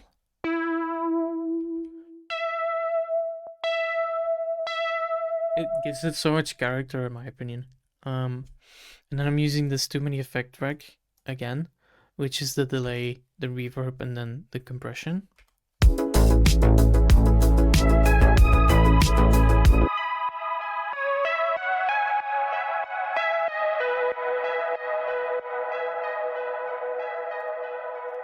And then that's being layered with, let's see what this is. Oh yeah, just a little bit of an ear candy just to transition, I guess. And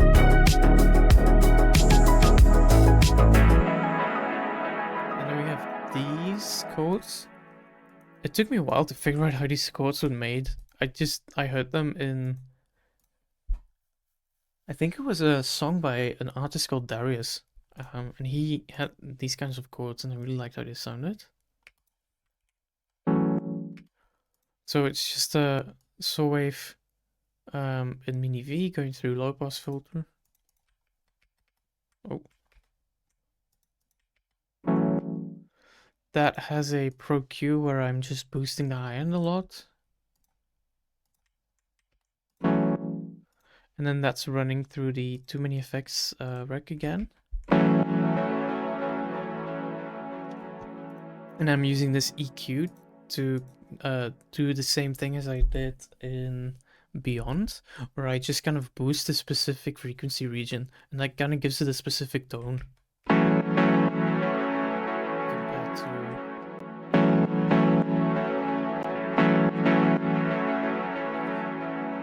That's running through a Pro Q, where I'm just kind of taming these low mids. And then that's running through a tape mellow-fi. This is from Arteria. It's like a tape emulation, where I'm using the tone, the drive, and especially the flutter. And this flutter kind of, if I play a note with the flutter, you'll immediately know what's happening.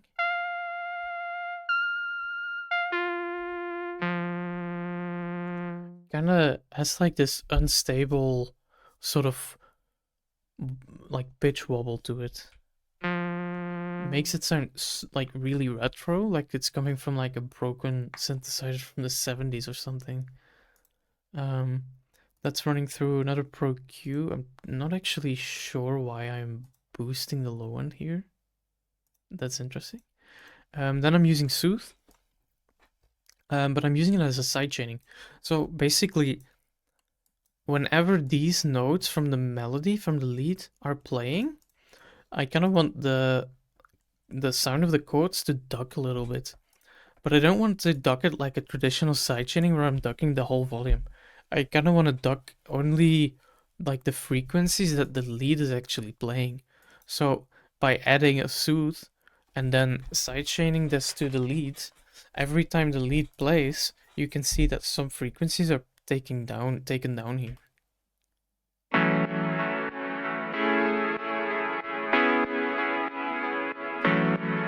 If you click on delta, you can kind of hear what's being taken out.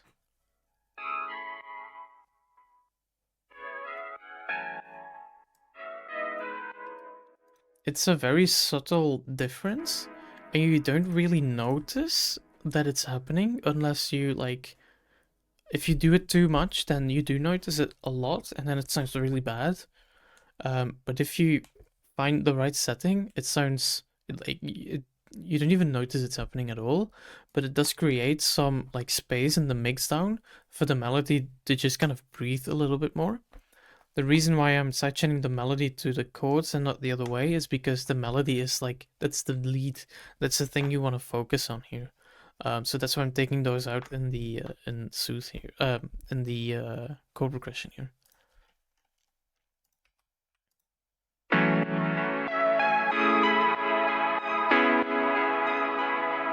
So you don't really notice it's happening at all. And then that's transitioning to just some elements that I used before.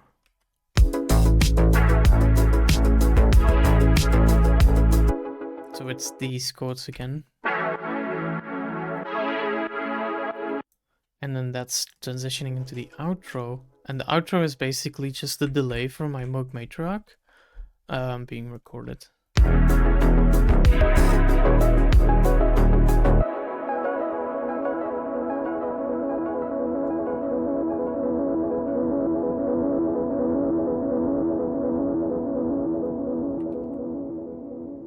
What's up, Crystal? That's kind of it for the melodic section. Let's go into the drums.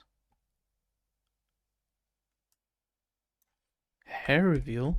I've always had hair. But yeah, I cut my hair really short now because I like it. I wanted to try something different.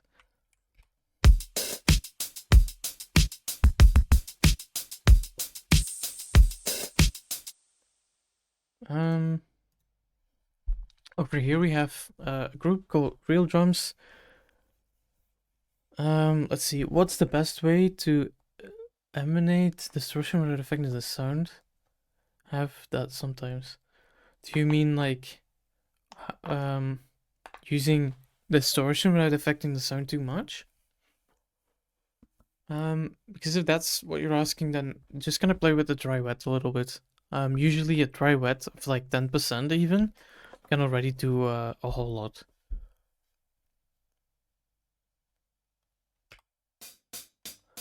So these are hi-hats from a sample pack I bought online.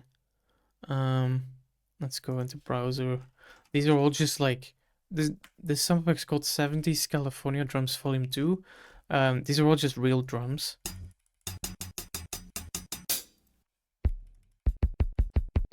They sound really nice, in my opinion.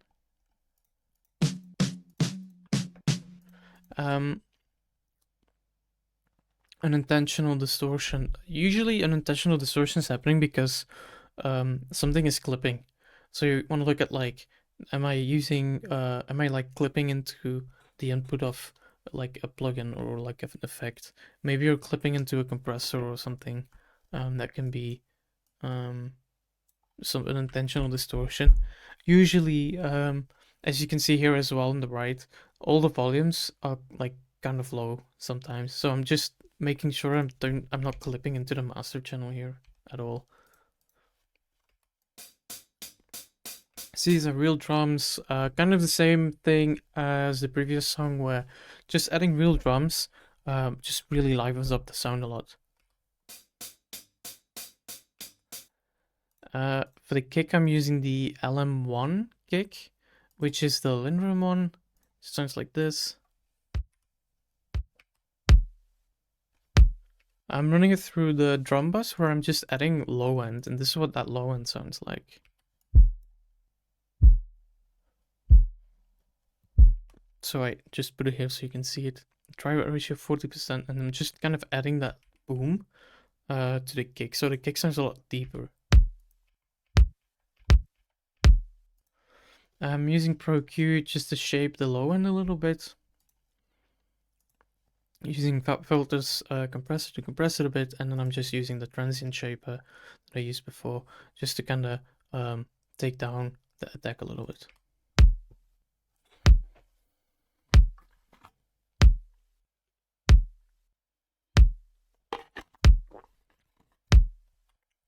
Yeah, so the thing with like these drum machine kicks, sometimes they just don't really have a lot of body to them.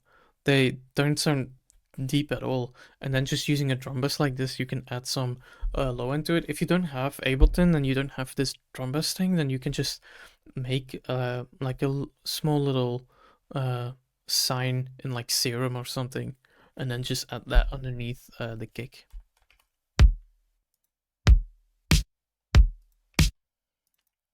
I think this snare kind of came from I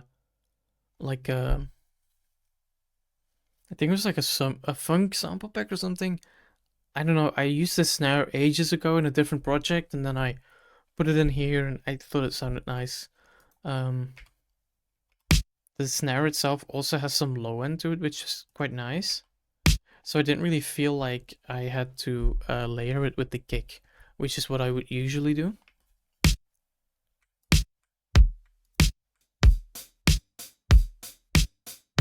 And then we've got a bunch of other hi-hats. We've got this loop.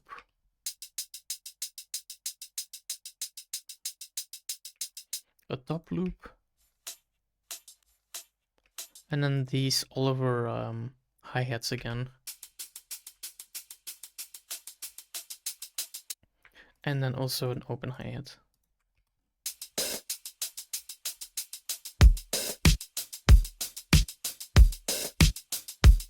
And then what I'm doing at some points in the song is I'm adding these kicks.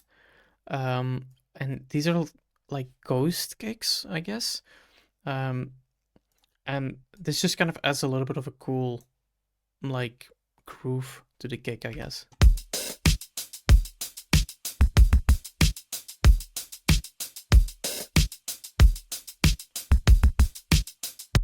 And it just makes the drums sound a little bit more interesting than just really static. All of these drums are then running through the VCA compressor from Arturia. I really like this one. There's a few presets in here that I use quite often. And I just really like how this sounds on all of my songs. I've used it in master channels, I've used it on drum groups, I've used it on basses. It's really versatile and it sounds great, so I'm using it a lot.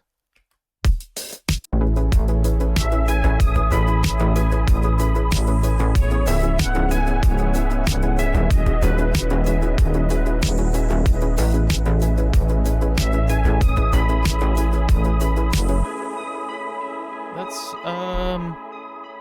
it for the song as well. That's all the songs I wanted to do today. I was thinking about maybe doing something more, but I am getting tired, so it's probably time to stop. Um, so if anyone has any questions, something that I missed or something you just want to ask, then I recommend doing that now because I'm maybe the next stream might be next year again, you know.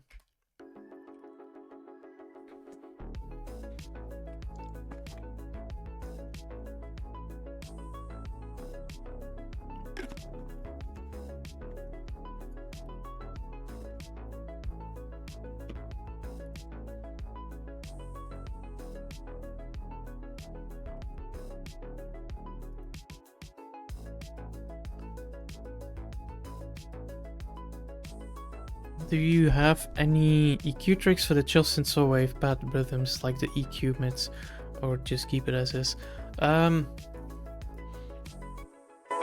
Let's actually just let's just try it in a different project. So the way that I would EQ it is I would usually keep an eye on like the low mids. The reason why is because when you're using those kinds of sounds and you're layering them with a typical chill synth sort of chill synth wave bass, those lower mids are going to start clashing a little bit, I think. So the way that I would make these kinds of chords would be either Tuno or Mini V. I'm gonna just go into any random minor scale. I'm just gonna build some chords that I know kind of work well.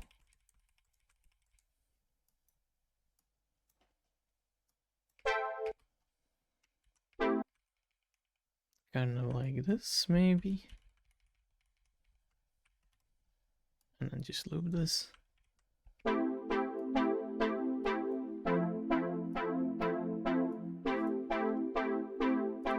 And duplicate this.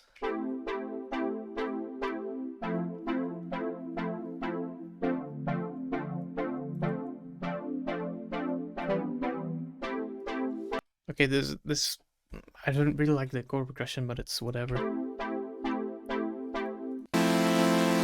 Maybe I can make this a bit bigger. Yep.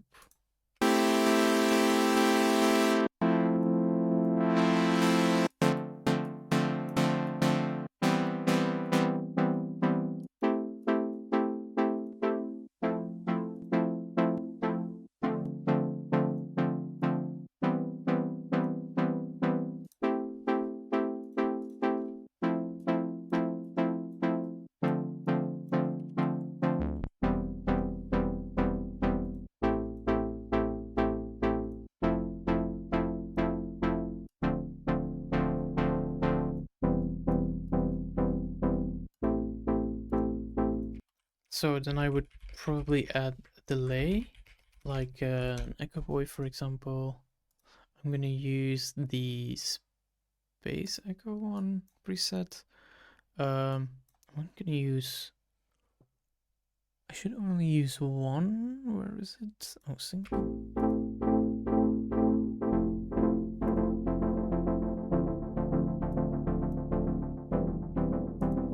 I'm gonna use the other one.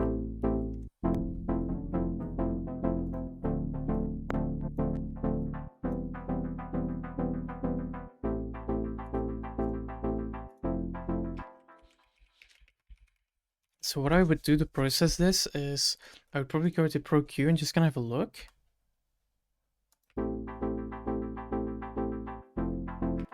And just kind of, because of the nature of like low passing stuff, I'm just gonna increase the high end a little bit because I think there is some texture in there. And then I'm just going to put a dynamic bell here. So this kind of section usually causes a lot of issues in like the muddiness of a song.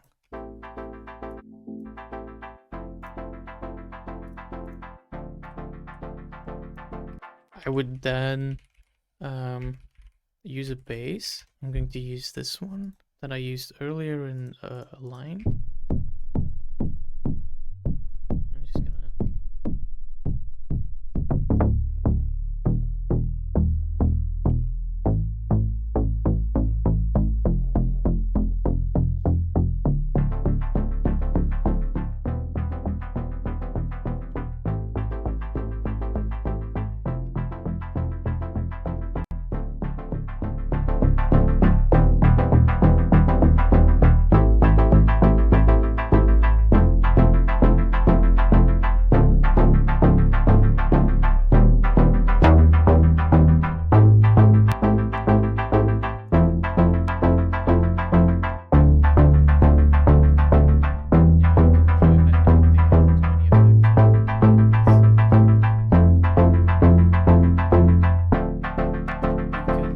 You can kind of add probably like a vintage verb and then just compress it a lot.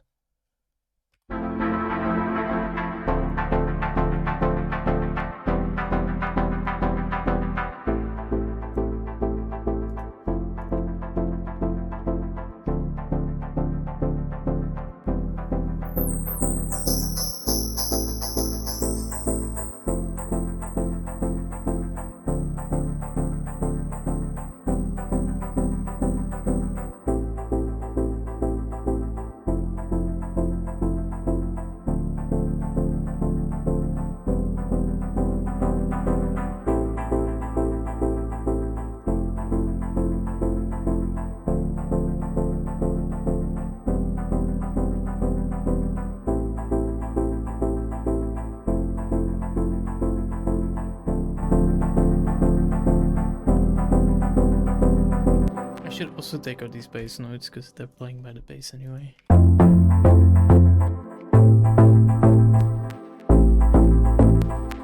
you can kind of play around the bass a little bit.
How I would like do the processing on these kinds of sounds. At this point, if I'm making this as a song, I would probably like pitch it down a little bit and kind of seeing what it sounds like.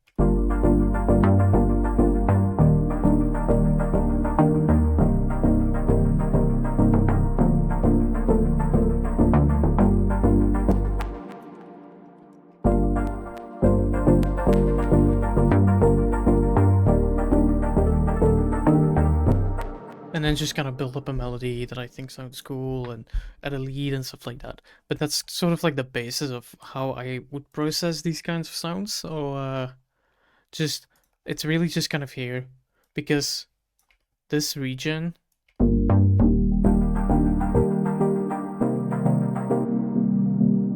is typically what gives like issues and stuff. Yeah, I'm also gonna go, I think, because I am really tired. But I just want to thank everyone for joining, because I don't do these as often, but they're really fun to do, and I love sharing these production techniques and stuff.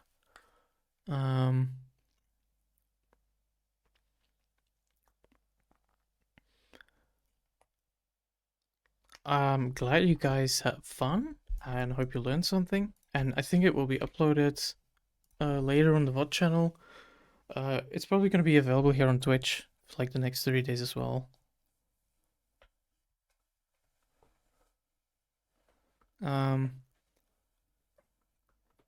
Cool. I never know how to end these streams, so I'm just gonna click stop streaming. So thanks guys for joining, and hope to see you next time. Goodbye.